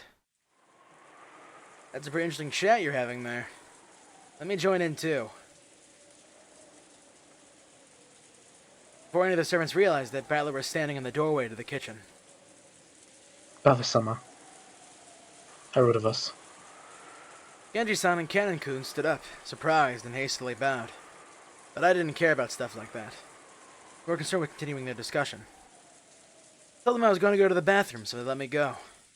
But I'd suffocate if I was locked up in that room any longer. I was about to come ask you guys for some water, but then I overheard something pretty interesting. You need to bow your heads or anything. Please, let me hear the rest. That just now wasn't really... I've been listening to you for a while. Don't try to hide it now. So I'll ask directly. Who is this Beatrice? It'll be a witch from a kid's story, but it doesn't look that way now. Cannon-kun averted his gaze. Obviously didn't want to talk about this. It only made me want to ask even more. Making an effort to smile, I grabbed the collar of his shirt. Last night. This would have been none of my business. If this morning everything's changed. No. Now that Dad and the rest have been killed, this is totally my business.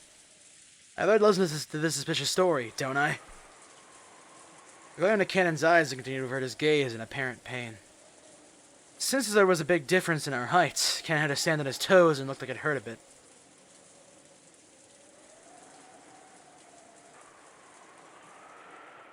Shelly up. I saw it. This, Please let go of him. Anan-san isn't really hiding anything. Then you won't have any problem talking about it, right? It's only being out of the loop, you know. To further twist up his collar, Genji-san cut between us and spoke. His expression were faint traces that he made up his mind to do something. Apparently he had no intention of hiding it. I can tell you about it. Canon only hesitated because you might have taken it badly, Battle-sama. Hesitating, huh? Not very manly of you. Whatever it is you're talking about, it's even more unpleasant having it kept a secret. Tell me about it. Like you have anything better to do before tomorrow comes. A slightly spooky story might be the best way to avoid getting bored. Genji-san and Kanen-kun looked at each other, then nodded as though they decided to talk. Understood. Please ask us anything. We will talk. Right. Then I'll ask. Who in the world is Beatrice? All I know is that she's a witch who lives in the forest of Rokenjima. I've heard it's a story that grandmother or someone invented to keep people out of the dangerous forest. Is that wrong? No, it isn't wrong. It's as you say. Beatrice is a witch who dwells in the forest of Rokenjima. Rokenjima? God damn it. Battle-sama. I don't expect you to believe this all of a sudden. But Beatrice-sama exists. She is a real person, the one who gave Master his vast amount of gold, and who worked by his side for many years. Huh? Ah, come on. I'm really paying you to repeat everything he says.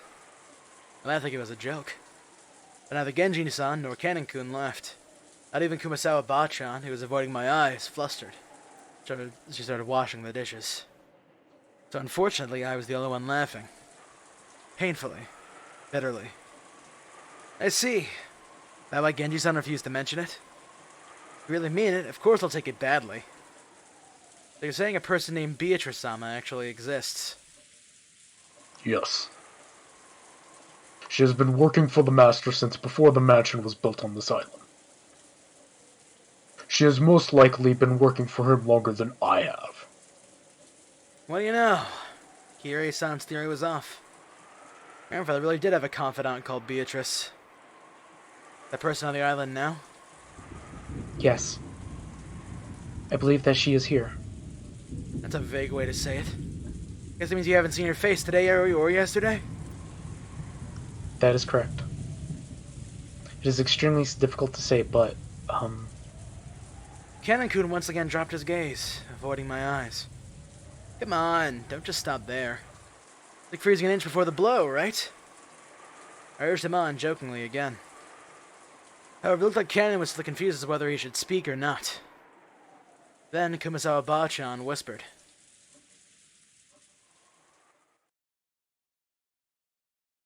Give him a sec.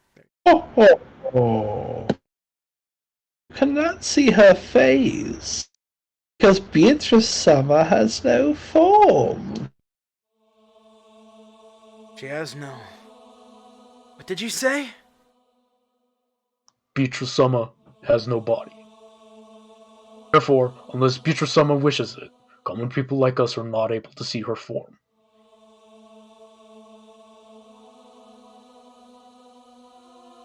Muted my mic while I was in mid-sentence. Oh, Jesus, I need to stop doing this.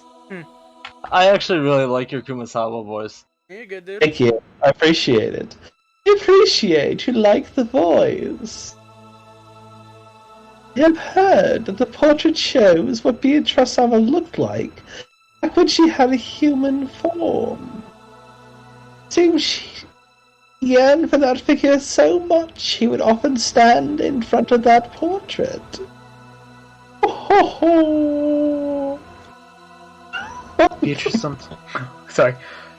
sometimes shows herself by changing her forms into glittering butterflies. On the rare occasion you spot them somewhere in the mansion, there is a rule that you absolutely mustn't chase after them. It is whispered that you will end with disaster if you do so. In fact, there is a servant who broke their that role and quit because of that great injury. Wait a sec. Are you kidding me? Are you all serious about this? Balthasar, Beatrice-sama has already arrived. Such language may be unwise. Beatrice-sama doesn't like it when she is profaned. If you doubt her existence, you will surely meet with disaster.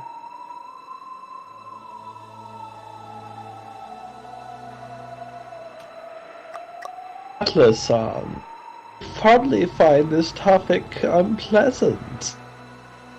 But you know what? I don't give a shit. No.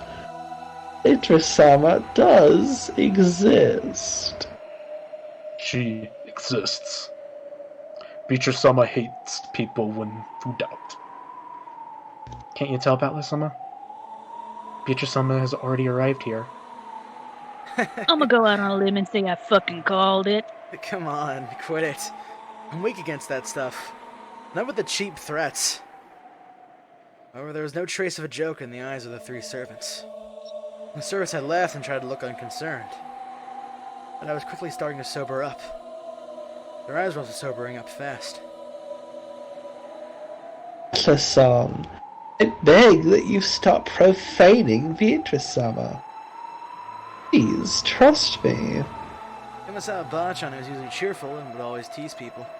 Now spoke with a totally serious face. Well... Might have line read that a little differently if it was supposed to be, like, dead serious. You're fine, don't worry. But even if you say that she exists, I don't see anything. I say that she's standing right next to me or something? Quit joking around.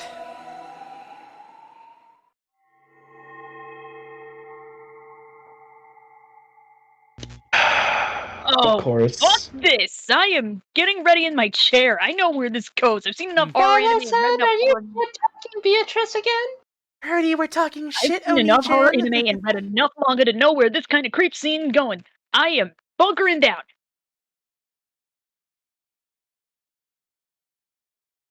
And taking a drink. I was eating Oreos during the entire thing there.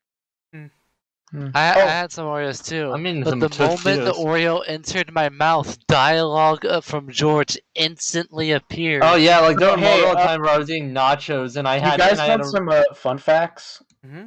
In the OG, in the Steam release, in the Pachinko sprites, supposedly they were going to have CGs, but they were cut, I suppose. Oh, there is a CG of this scene, actually. Can you post it? Fuck that! That just makes me worry even more, Joshy. How do I know that they're not gonna go ahead and just completely fucking... Oh wait, is that what you're talking about? Yeah, that's the CG. Oh yeah, fun fact actually. I'll throw that up. Like you can actually tell. Oh, like, for a second, I thought you were talking about here with Maria. There are certain achievements in the Steam version where you can see where CGs used to be, but they never bothered to actually implement them. Pardon me. But seriously though, I don't trust this scene worth a lick of goodness. Also, holy shit, Genji looks like a fucking zombie. You wanna throw that up? I don't actually know what entails like throwing up something on a stream. Do you have to like save it as me getting the file and then me slapping the file onto the thing and then blowing it up so people can see it properly? So you actually have to like save an image. Mm-hmm. Look, there it is. Spooky. Yeah. Genji? Yeah, the only reason why I mentioned that is because I don't want people looking it up on their own. It does look really good, won't lie. I mean, like, okay, so the fun fact about CG or the Pachinko sprites is that they were associated with the animations for the Pachinko, and everywhere else besides the sprites that are used in the Steam release look okay, but the Steam sprites look like shit. Yeah, like that looked fine. Bad, huh? Yeah, You've seen the Steam sprites, Umineko. The Steam sprites are like not great, but when they're either A in motion or B in a CG, they actually look pretty decent. Oh, when they're in motion, does Eva's eyes? Motion. Whenever it's animated. It's a Pachinko. The Pachinko's because it was a Pachinko game. Umineko had a Pachinko game. They got the people who did the animation for that just to make the sprite. Wait, so Josh, in the animation, do Eva's eyes droop even farther down her head? I don't know. I don't know. There's not a lot of footage of the Pachinko Hey, are you sprite. good to go, Con? Con? Oh. Okay, so I'm sorry. to answer your question, I don't know about Ava because it's like. I mean, my question was a joke. Well, I I mean, like. had to let my dog back in my room. Okay. Oh, that's fine. Ready to go? You got to make yet another con joke.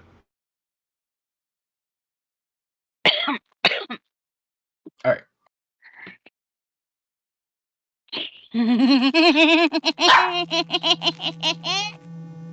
Just then, that unnerving laugh suddenly filled the kitchen. Oh, I fucking love that face. I turned around, Maria was standing there by the entrance. Fuck, yeah! That expression and that feeling about her, her presence, was exactly the same as the servants.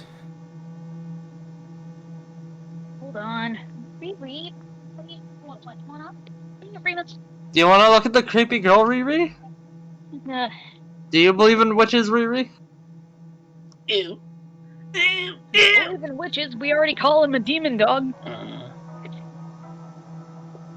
Yeah. You know, Denton seems like the kind of guy to make the joke, witches say what? Fuck you for giving him that idea. You've given him ammo now, why would you do that? Dude, I'm loading my gun, and I shall fire dude, later. Dude, Which for the is Kansas. love of God, don't reload and cock another man's gun. What? What? What? What am I loaded? Conda just sounds like something What Candace would do. Shut the fuck up. Please let Connor read the line. That really did not come out right. What do you load inside of a man's gun, Kaneko? Come. Bullets? Why? Moving on, right? Okay.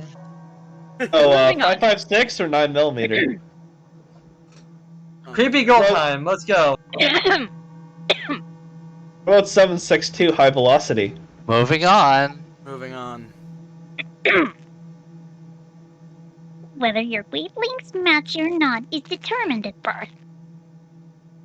Battler, you were born with a mismatched wavelength. That's why you can't see her. That's why you can't meet with her. And that's why you can't talk to her.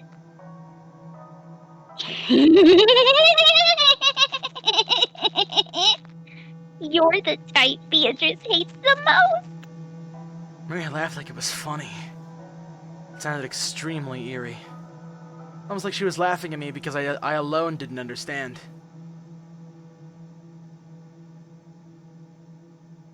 Do you want to know about Beatrice? Beatrice is a 1,000-year-old witch. With all of the demons at her command, she can harness the power of alchemy to create the Philosopher's Stone and a vast quantity of gold. Grandfather built up all the vast wealth of the Ashiramina family by making a contract with her. Yesterday I read Beatrice's letter, didn't I? That was real. Well, I guess it's pointless for me to try and force you to believe. After all, it looks like you were born without a trace of the sixth sense.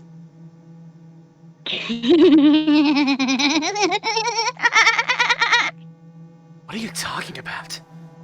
Witches? Demons? Who told you about that? I heard it from Beatrice herself.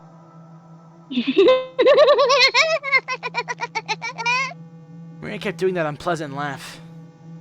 However, the servants who watched over this didn't even blink. She heard it from that witch in the portrait adorning the entrance hall. Maria kept on laughing in a weird voice. Nothing more or less than the truth.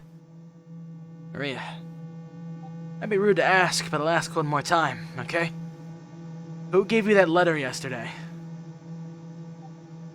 I got it from Beatrice. How many times must I tell you before you understand, plebeian? You don't get it, do you? You can't see it. You can't believe it, can you?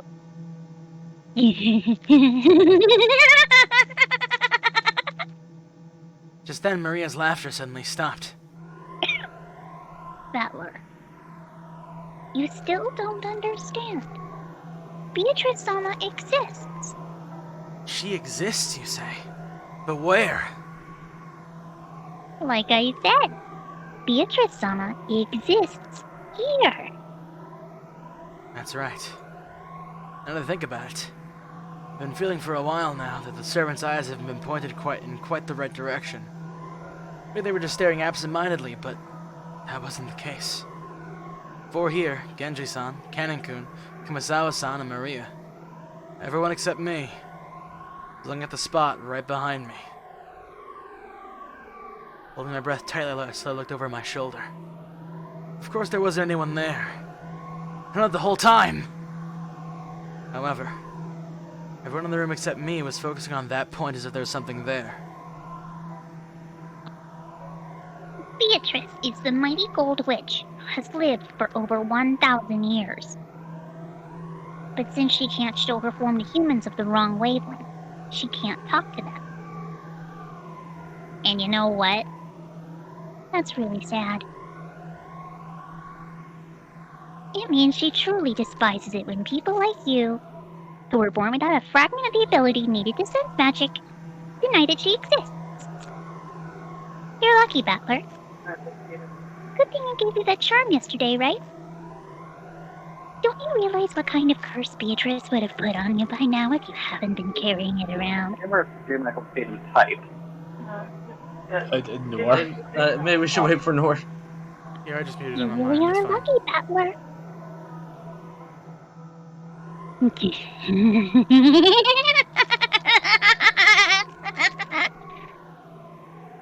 Oh, that scorpion keychain. It was just some cheap gift or something. But are you saying it had some real magic power?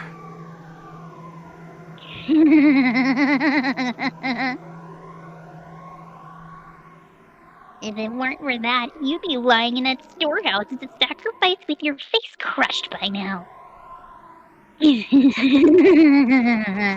You're so lucky, Battler.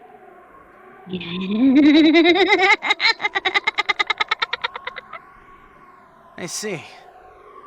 If it weren't for that, I'd have been killed by now. Battler, why don't you believe in Beatrice? Even though she exists. Right now. Over there. Look.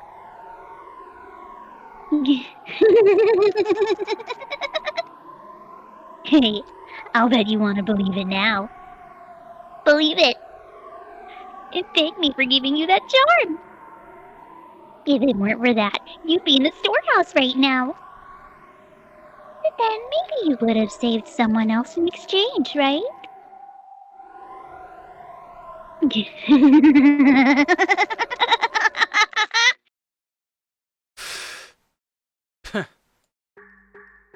Right then, I burst into laughter. Playing witches has been pretty fun up until a second ago. But unfortunately that last one seemed to be a bit too much for me to gloss over. And it's all useless. Isn't it, Maria? That's true, then I'm sorry. But it's all useless. Maria saw me suddenly start laughing, she stopped. Even though she didn't understand what I was laughing at, she realized that it wouldn't be pleasant for her.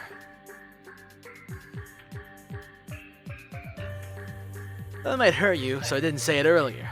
But, well, I thought I put that charm you gave me in my pocket. I must have dropped it somewhere. The charm can't be the only reason I'm alive now. And even though I should have been cursed by the witch, I'm perfectly fine. Sorry, but I don't believe in things I don't see with my own eyes. Sixth senses? Wavelengths?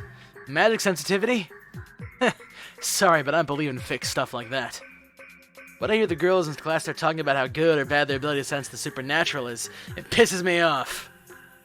I don't know how much grandfather is paying you. You're trying to talk me into joining some cult. Believe me, you're able to do it so easily. About the summer. You're free to believe whatever you want. But when it comes to whether or not I believe it, the one who decides is always me. Sorry, but I can't believe in something as shady as Beatrice until I've seen it with my own eyes. I spoke forcefully and sharply. Then Maria started cackling again.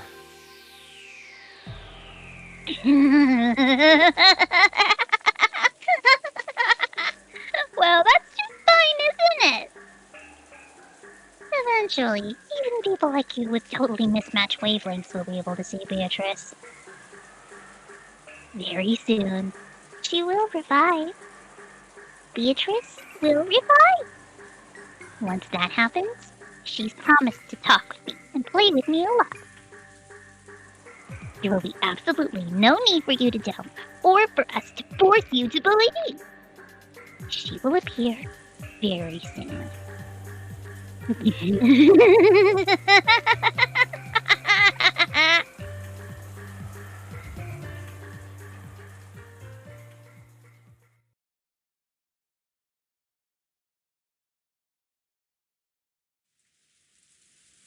Also for the folks at home, dameda, zen zen damedaze. There you go. That's the catchphrase. Yeah, it's useless is all useless is Battler's catchphrase. Anyways, after a meal, some people tend to head to the bathroom, while others prefer to relax for a bit. Several people had left the parlor. There's a guy did when I went to the kitchen to drink some water. And the Aunt Natsuhi reluctantly retracted her order that everyone remain packed into the parlor, on the condition that no one headed out on their own, or strayed too far. In any case, if 11 people are shut up in the same room, starting early in the morning, the air will start to stagnate. Also, quite some time had passed, so everyone was starting to recover from the shock of that morning.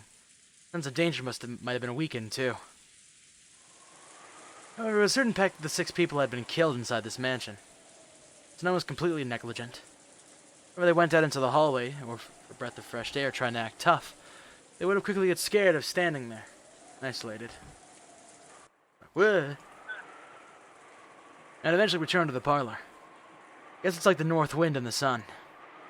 Force someone to stay shut in, they'll resist. But then they will do whatever they want, they'll come back obediently. People really do like not doing what they're told. Friends finished cleaning up for the meal, returned obediently to the parlor. This is how Nazi had told them to. And sat on a sofa near the entrance, patiently awaiting orders. Maria, almost as though she had suddenly finished playing witches, turned to the pure Maria that I knew well, saying, "Ooh, ooh." What in the world happened back there? I hadn't even felt an atom of the presence of the person called Beatrice, who was supposedly standing behind me, invisible. I felt like I'd glimpsed a little into the presence inside Maria. You're right. When Maria starts talking about witches, her personality changes. Paddle-kun, you also saw it down by the beach yesterday, right? You mean that scorpion keychain?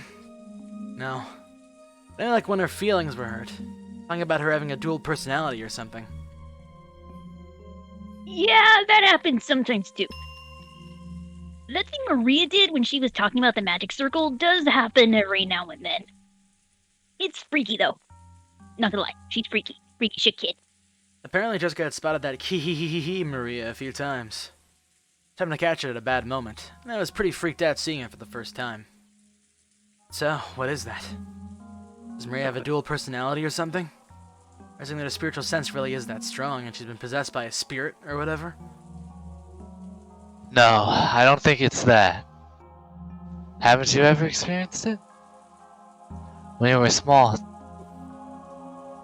Whoops. I hit the wrong thing by accident. Orange's Discord stream just died on us for a second. Oopsies. Hey! Everybody gets one! I don't think that's it. Haven't you ever experienced it? When you were small, didn't you ever want to become someone other than yourself? When humans are born, no one has any individuality. However, when they reach their growth period, their sense of self starts to be born. They want to be different than other people. Ever since everyone in their class is learning the same things at the same rate and being forced into the same lifestyle, of course they aren't going to find anything that makes them different from everyone else around them. Once they realize that, the first thing they do is start breaking the rules, in what's called their rebellious stage. Everyone else follows the rules, they want to show off their individuality by breaking them in. So even those who try to act tough, mocking everyone around them and calling them childish, can actually be viewed as cute kids searching for themselves, if you look at it that way. Well, I'm lecturing all about this like I'm so smart. I actually got it secondhand from George Anarchy. I myself was one of those embarrassing guys who thought it was cool to act like a little bastard. Well, that was when I was, well, that's when I was at that age where you try to show off for the opposite sex. Who's to say he's still not like that now? The main feature of a growing period lies in an impulse to break away from your life as a kid, like a chick trying to crack open a shell of their egg. Do you know what makes children and adults different? Age? Or do you mean size? No, it's experience. Adults can look down on children because children have very little life experience. The reason they snort at everything children say is because they think kids know nothing about the real world. Yeah, I understand that. When you're a kid, you talk like you've got life all figured out somehow, trying to act like an adult. No matter what kids say, adults just snort at them and say they're too naive or that they'll never understand when they get older or something. Well, it's probably true, but to a kid it's just annoying, like they're being looked down upon. I get it. It's a question of knowledge and experience. Well, I guess you're right that there's no reason to respect a person for their age if they just wasted their lives. Therefore, during the period where they try to separate themselves from the other children, they also try to take on personality traits different from those around them. And if knowledge and experience is what separates kids and adults... I get it. They know something that no one else knows, it becomes a part of their identity. You know, when I was in elementary school, I'd learn things and no one else knew. Get things no one else had, weird things no one else wore, and became a bit of a hero for it. I'll bet you've done the same thing, Battler. Yeah. There's definitely an age where I wanted to excel in some skill or other. Was it tit grabbing? I see. That's because I was trying to separate myself from being a child. Or going through my own growing period, in other words. If you put a positive spin on it, the growing period forces you to separate yourself from others, thereby pushing you to gain skills and knowledge no one else has. This is also interesting from a sociological standpoint. Because people hate being like everyone else, they try to learn skills other people don't know. And this way, society can acquire the broad range of skills it needs to survive. The quality of the gods' programming is truly surprising. Well, unique personality traits can also be negative, right? Like if, say, everyone in the class is studying hard, but I was the one slacking off, trying to stand out. Okay, that last bit really was true about me. Like recently that I've been able to thank the middle school teacher who slapped me after school.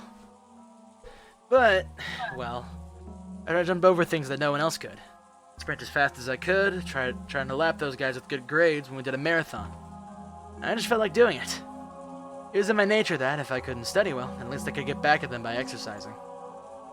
I see. So I really did go through a proper growing period. I guess boys do tend to focus on more physical stuff. But you know, girls of the same age tend to focus more on mental, spiritual things. I'll bet there were groups of girls in your class that got really interested in fortune-telling and their spiritual senses. I feel like I'm being called out right now.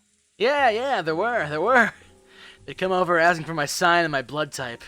And I'd laugh. I thought so. Umineko, did you dabble in the occult?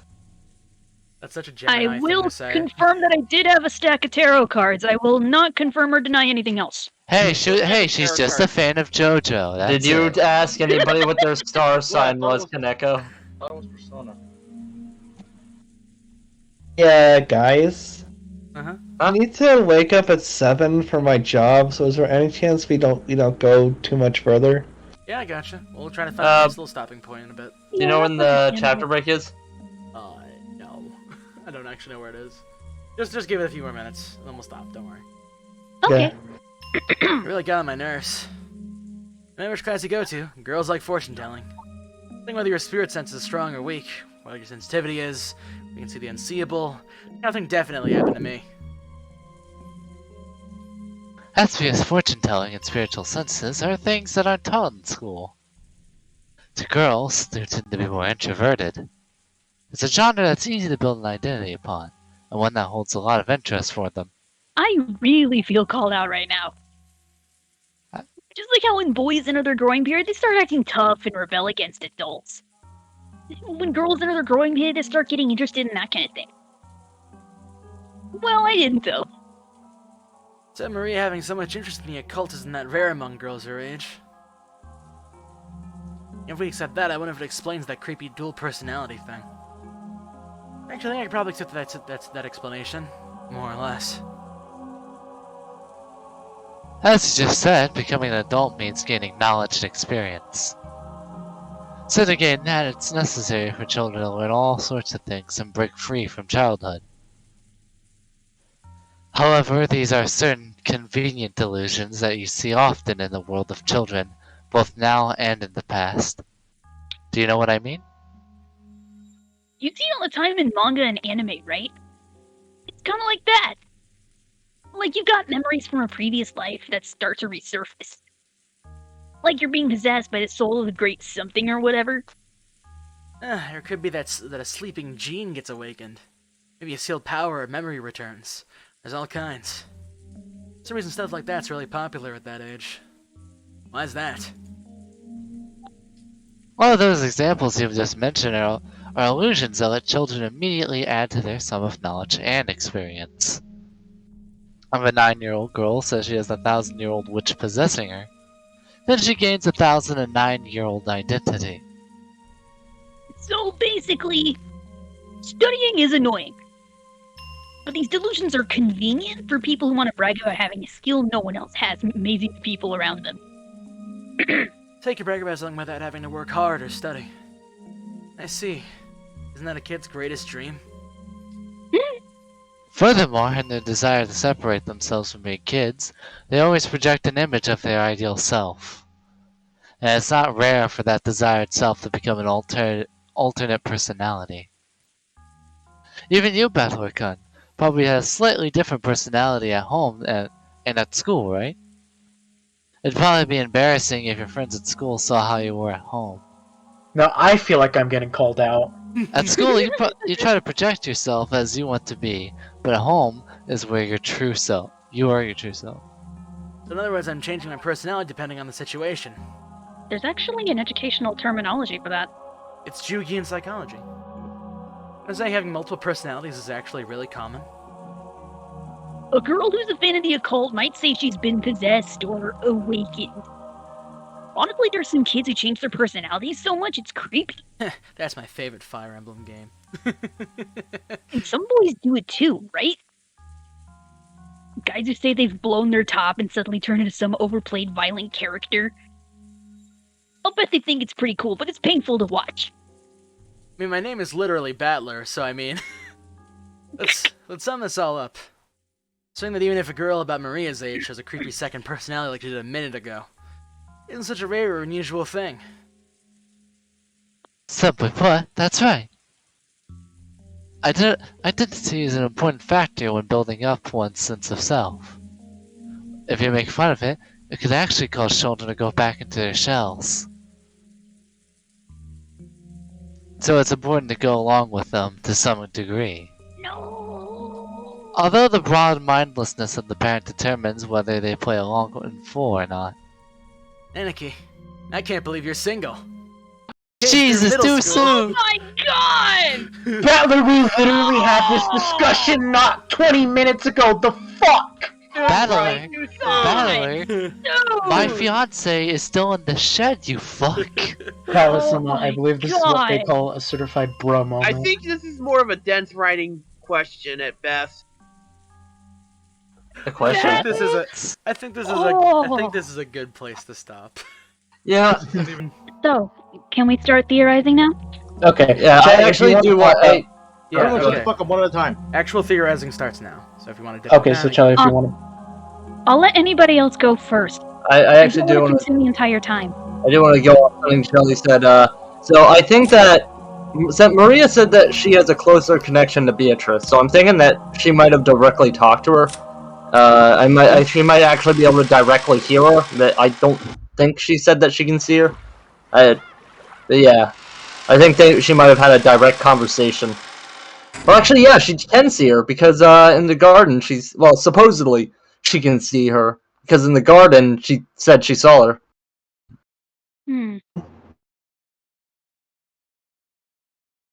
always feel so frustrated. I always miss out on these like discussion things, but I really do have to go now because I gotta wake up at 7. Sorry, man. See you later. That's understandable. Good night, Kaneko. Good night, everybody. Good night. I did. Yeah. Okay. Oh. I guess I could always just listen back to the VODs. I was about to say, remember, if you cannot make it to this point in the stream while you're live, worry not. There is always the VODs uploaded on our Twitch or YouTubes. Yep.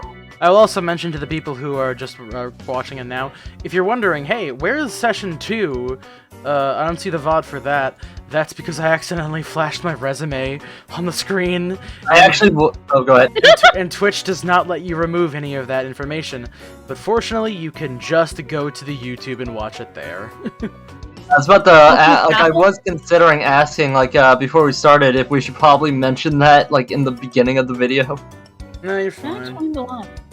Are you saying that people can go to your website at youtube.com/orangeboy with a 0? Also see the amazing edited versions of these. We only have done by our own digital Josh. We have the 0 up at the current moment because currently I am trying to I guess work up a good backlog in case we have to cancel and we start catching up a little bit too fast. Alright. Also, these take time because for no reason I spent like fucking almost the entire day on like 2 things for a video. Because these are heavily edited, and I do have a little bit fun with that. So. Oh, the bits are great. I love the bits. They really are. I really need to watch those edited VODs.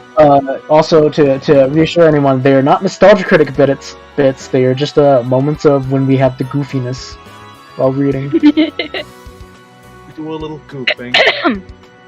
Anyway, so, Kaneko, do you wanna go? Unless somebody else had something else to say. Anyone?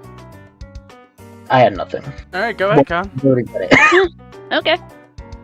Anyway, I find it really interesting that Ava's being so genre-savvy about this. Well, normally, the character like her wouldn't actually be aware of the situation, or if she was aware, she'd go ahead and just be as Battler said, just deny. But here, she's actually genre-savvy. That's actually refreshing to see in a mystery like this. But at the same time, it makes me wonder if she's trying to play Battler like a fiddle.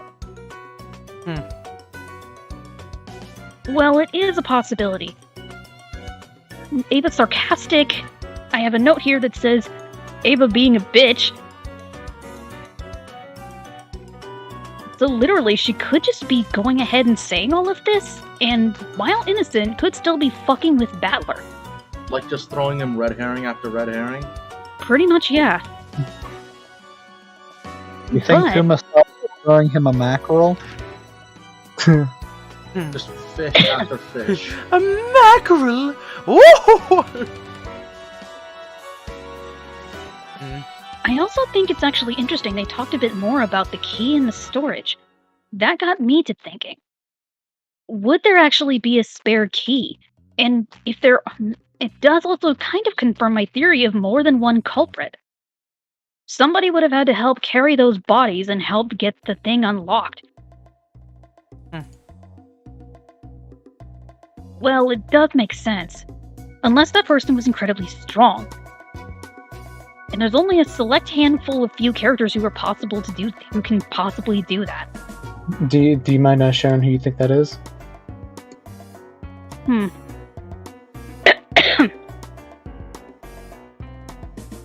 Dumb as this sounds, I want to say Genji. Genji?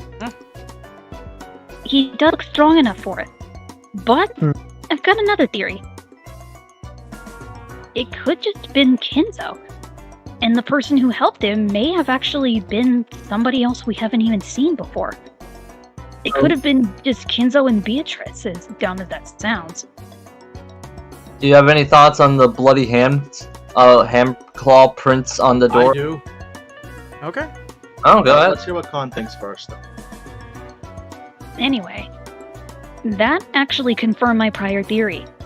Somebody was trying to go ahead and summon something else. I wrote down what all Maria said about that circle.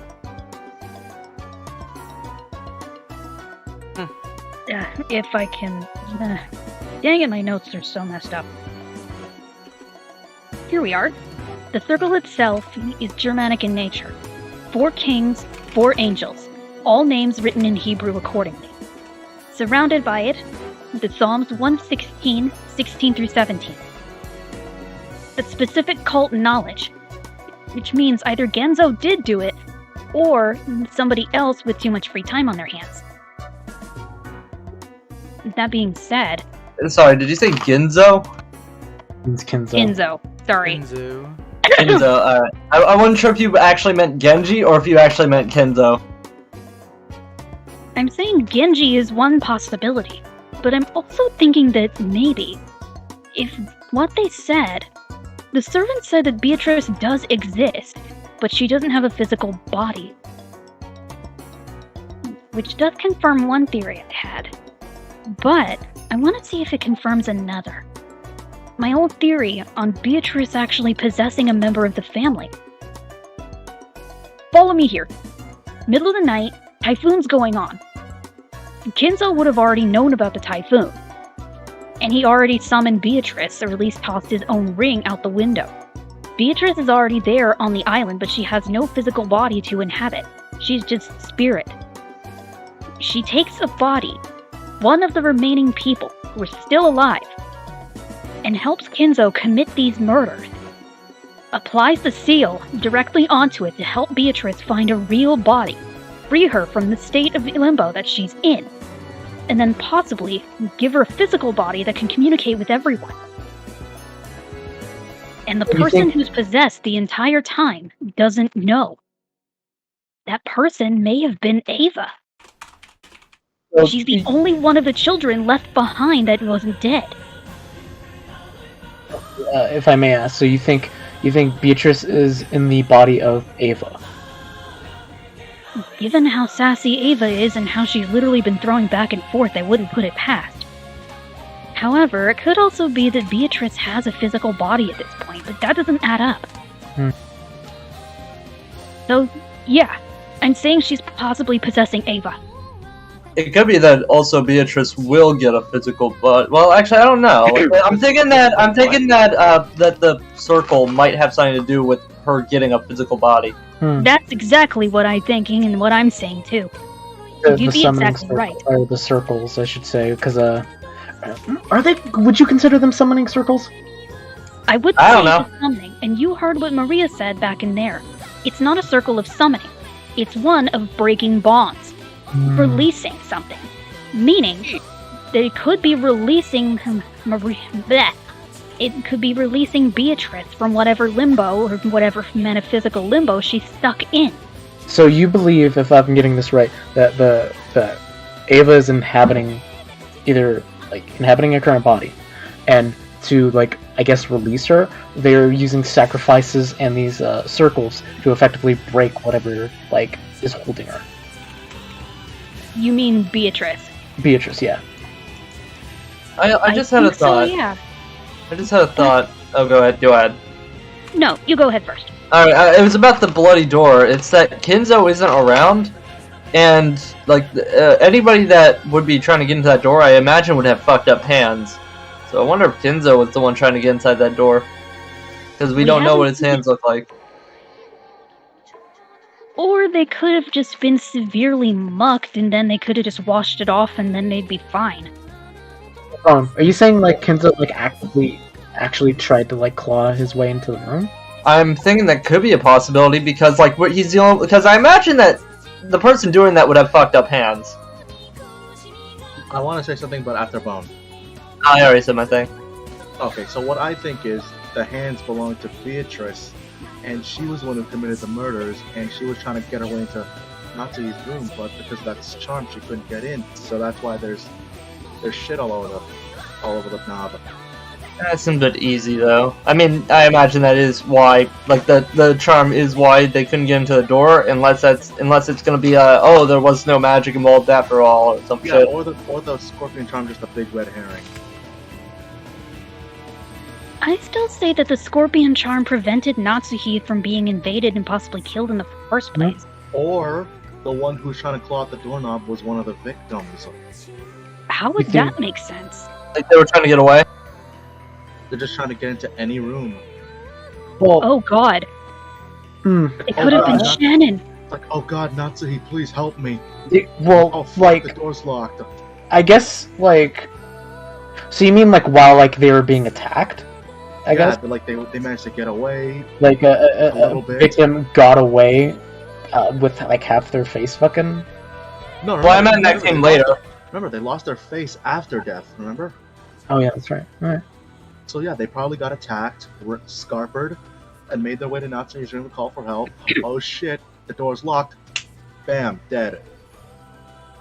That is also a possibility, but if that is the case, then let me ask you this. There would have been more blood, huh? Yeah. Where's the blood in the hallway if that's the case?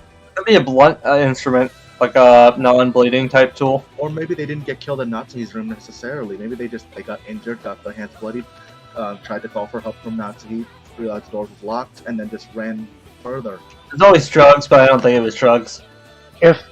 Another thing I think on... Well, if I may ask you something,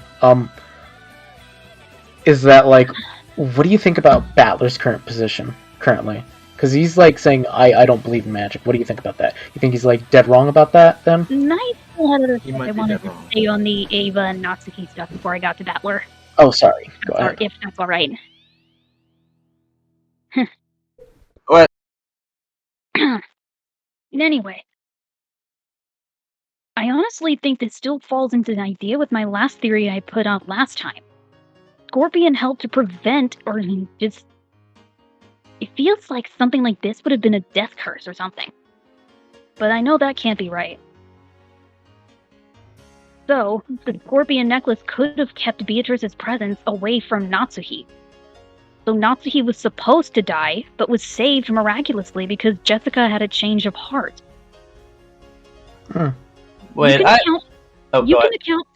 can account that. Sorry, you want to go ahead and stuff? Finish your thought. You can account for everything in one scenario, but if you're going ahead and choosing a random roulette, there's always going to be something that you never expect. Remember, this is going like a game of roulette. Not everything is going to work out the way you want, and all of your chips are probably going to be lost at some point. So, I also had a thought again. So, Maria said that Beatrice gave her the umbrella, right? Yes.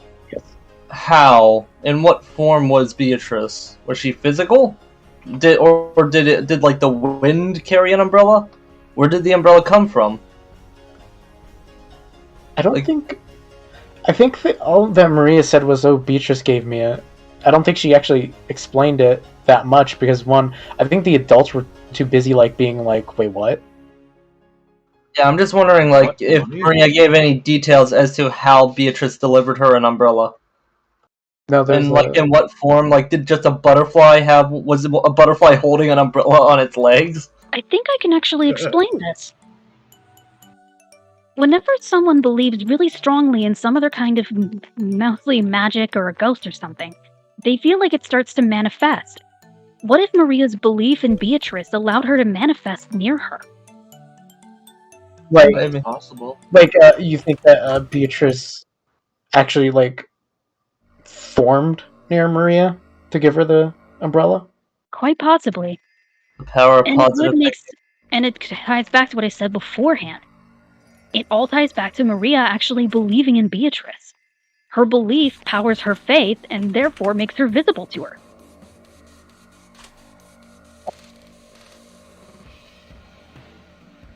Could also be that wavelength thing that she was talking about. That actually is something that I do know because I also dabbled and researched all that kind of fortune-telling and all that Darkwood Circus stuff back when I was in middle school. I was Chunibuyo, you guys can rub it in. Wait, a what? Chunibyo. Aren't we all? What's a Chunibuyo? Oh, the eye patch girl. The eye patch girl from the anime. Yeah. That's also a legit archetype. It is. Yep, Mega Meme. Bone, did you not unlock your wicked eye? Guru Beam. My powerful right hand is coursing. So anyways, still got something else, because there's something I do want to ask all of you. Is that, what do you guys think of the servants? That I actually have something else on. They're so innocent that they can't possibly be innocent. At the beginning of the chapter point where we started, Ava said something really interesting to me. If I can find it in my fucking writing. Servants serve as arms and legs. Mostly of their master. What if in the epitaph, when it was referring to sacrificing the arm, the head, the chest, the leg, and the knee, was referring to the servants? Alright.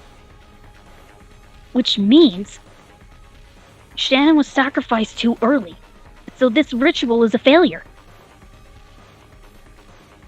So you believe since Shannon was sacrificed first, that inherently the ritual got fucked up, am I right? Mm-hmm. So you believe Shannon didn't die at the correct moment that she needed to? No. Like I said, at least beforehand, it could be that she ended up seeing something she wasn't meant to. Or she chased the butterflies, and she got killed too early. So your theory with that is that Shannon saw something she wasn't supposed to when the initial 5 were probably getting murdered, and was therefore murdered on the spot because of she would be a loose lips, and thus breaking the ritual steps, as you've said, right? That's roulette for you. Sometimes you can bet on the right color, but you can't bet on the right number. I'm curious if you think that the how they died has any meaning. Getting their faces bashed in? Yeah, like, do you think there's any meaning to that, or it's just that was just the best way to do it at that time?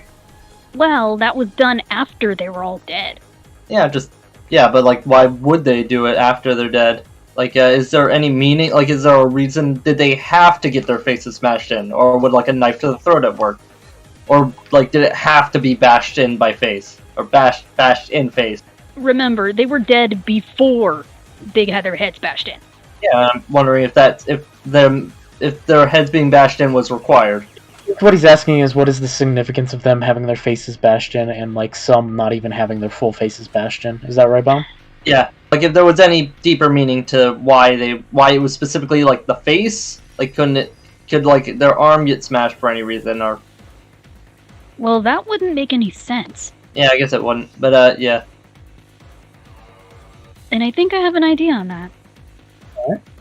All of those adults clearly stated that they didn't believe in Beatrice, or that they didn't even focus on all of that. All they were focused on, and at least for the most part, was just the money. PDA, however, was just along for the ride of their husband and just following along.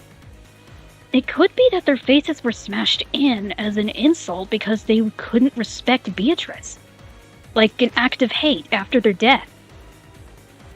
So you think them being bashed in the face and like having their faces destroyed after death, was it like a sign of like, hey, don't fucking disrespect me? Oh, an act of malice. Quite possibly. Like, yeah, just an act of disrespect, I guess. Disrespect and malice. The face is often seen as a mask. Meaning, if they had their masks off, then they'd show their true selves. Damn, that's deep. And if it's bashed in and destroyed... Mm-hmm. Yeah, maybe. Anything more? There is one other thing I have. One sec.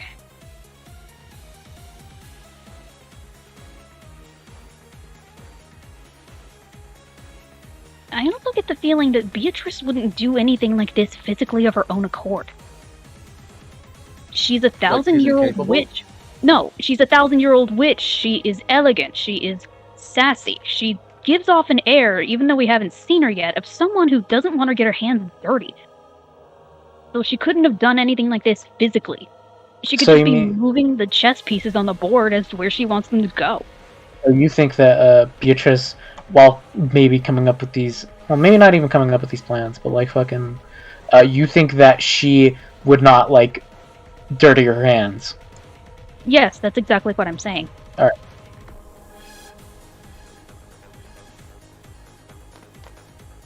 And as for this, I also think that it's very interesting of how Battler is in his position. He's stubborn as hell. Mm-hmm. He continuously refuses the idea and concept of magic. Like a race that's continually disregarding that we all came from Indians and that everyone actually has some mixed blood in them. I thought we came from Africa. Like, you're talking about the first humans? I'm talking about a lot of things at this point. The third of Pygmy, how easily forgotten. Yeah, I'm going with Dark Souls lore on this one. Anyhow. Lore. Oh. Bottom line, it's interesting that that Battler can still go ahead and remain solid and say there is no such thing as magic in an environment like this. Well, I mean, he hasn't really seen anything so out of the ordinary. I was gonna say, like, the only people who've seen the butterfly was Shannon and us. Exactly. Which means he's either smart as hell or stubborn as fuck. I'm thinking it may be a combination of the two.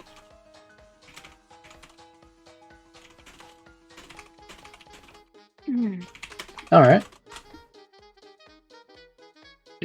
Pardon me. There was also something else. The servants beforehand, and including Genji, said that there was a person named Beatrice, and that got me to think. If there was a Beatrice who did work alongside Kinzo and actually was physically seen with him, does that mean there was a physical Beatrice once? Possibly. I mean, also to kind of throw it, wasn't there a scene with the in the kitchen where like Kinzo, Cannon, and Kumasawa were just looking behind Battler, saying like, "Oh, Beatrice is here." Mm-hmm. So it's just like the people who saw Beatrice probably were on the same length and like, well, wavelength or whatever the fuck that Maria said, and like went like, "Oh yeah, we saw her." But like to Battler, it's like, I don't see shit. Mm-hmm. Some people are spiritually retarded. Maybe Maybe don't use that term. Maybe don't. Let's not use that terminology. I say spiritually dense. That's a better word. Okay, then yeah, spiritually dense. Retarded. Alright. So we good? I'm still gonna go ahead and leave this on the table and say that maybe there was a physical Beatrice way back when Kinzo was younger. When Kinzo was Kinzo. That's a Genji's and Kinzo's fusion form. There was actually there was actually a physical other Beatrice.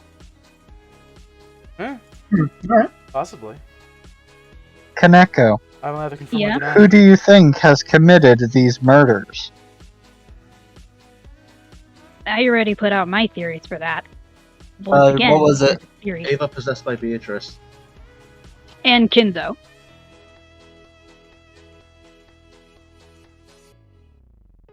Alright. And that's all I have to say. Anyone else? I'll write my notes out. What I thought. I'll write my notes out in the Discord so that way you won't have to deal with my atrocious handwriting. And so that way everybody can get a good idea of how my brain functions. Alright. I suggest maybe you can put this in a Google document, but then I thought, wait, no, while you're doing it, and then I remembered, oh right, you don't have a second screen. Exactly, I don't. I only have the one screen. Why you keep assuming I have two is beyond me. Because, I think quite a few of us actually. Look, we're gamers, okay? We all have at least 2 screens. I have my display tablet. I have 4 if you Usually include my 2 screens for gaming. I have one for the game and one for YouTube and Discord. One for the game and one for porn. No! One for gaming, You're going to one Why for would you art. watch editing. videos? Why would you watch YouTube videos while you're playing a game? That doesn't make any sense. Music stuff. and streaming. Background noise. Here's the artist. Anyways, we're getting off topic hugely. Oh yeah. We tend to do that. Delightful. I have a question. Yeah. Oh yeah. What do you think about Maria's relationship with Beatrice? Ooh. Plain I and think it's simple. delusional. Do you think Maria is like, ooh, like all about this and Beatrice, and then like, but it's like it's just delusional? I think she's just coping with her mommy's death. Mama. I mean, she was like that, like more like on the beach. Even she was like, "Here's the scorpion charms." Like she was into this pretty heavily before that. And Jessica But I did think the whole state, split personality thing. well, Jessica did state that she saw this version of Maria before this. Yeah. I think that it's And let's not forget, Maria probably hasn't had the best home life considering Rosa has a temper, is a single parent, and has possibly been dating a lot of men. She's probably been subjected to some pretty creepy shit lately. Yeah, I So don't it's think not exactly out of the way to go ahead and say that maybe she developed this over the course of a couple of years as a coping mechanism. Yes, the copium. Well, look, that you got you got Maria and you got Maria EX. But I must slap the child to increase my copium levels. So you think that Maria never met Beatrice? I'd say she did. Okay. Robert, you That's say she just my didn't. theory. Of course, that's just me. Say I that think again, anyone Bone. else here would have a different opinion. Robert, you think that she did not meet Beatrice? I think she's delusional. Okay. So she never met her. She thought she did, and she's just doubling down. Also, Noir. I'm going to take just a moment real quick to say, I've ran out of like really good music to use as like the backgrounding for this. So I've been using remixes of various songs from Umineko by somebody named Scramble. You should look them up if you don't know if you know what's up. If you don't know what's up, don't look them up, please. Okay, so we should go ahead and not look them up then. Yes, I'll provide you with the remixes at the time that I find them appropriate. Okay. He's also known as Hojo Orion on Twitter. Yes. Oh, it's that guy. Don't look at them. Yeah, they got spoilers. Don't look at them if you don't know what's up. If you do, you can look. I meant to say don't look at their content, but I just said don't look at them. Well, that's all I have to say Don't tonight. look. Okay, back on back on topic. So Khan, if you think that Maria did meet with Beatrice, do you think that Beatrice is a real person or someone pretending to be Beatrice, or? Again, it all depends. I think she's real in the sense that she is a witch and she does manifest herself. I don't think she's real in the sense that she doesn't have a physical body. Yet. So you think that when this ritual is complete that she'll have a physical body, essentially? Yes. I think that's the whole purpose of this ritual, yeah. Okay. Robert, do you believe Beatrice exists in general? Yes. Okay. But you do not believe Maria saw her? Yes. So I guess as a bit of a show of hands, who believes that Beatrice exists? Me. Outside of Khan and Robo, because we know. I guess I could say that I think she does. Okay. I say she does in some way. Okay. Noir? Noir has read this before, so I don't think he needs to provide his input. I think he's read more than I have. Yeah. Oh, honky. Robu, say you believe? He's not here. No, Robu. Robo already said that he believes that she exists. Alright. I'm right here, Crimson. What are you talking about? At any rate, okay. I think Beatrice exists. Ooh. Beatrice will What did I do that? Alright.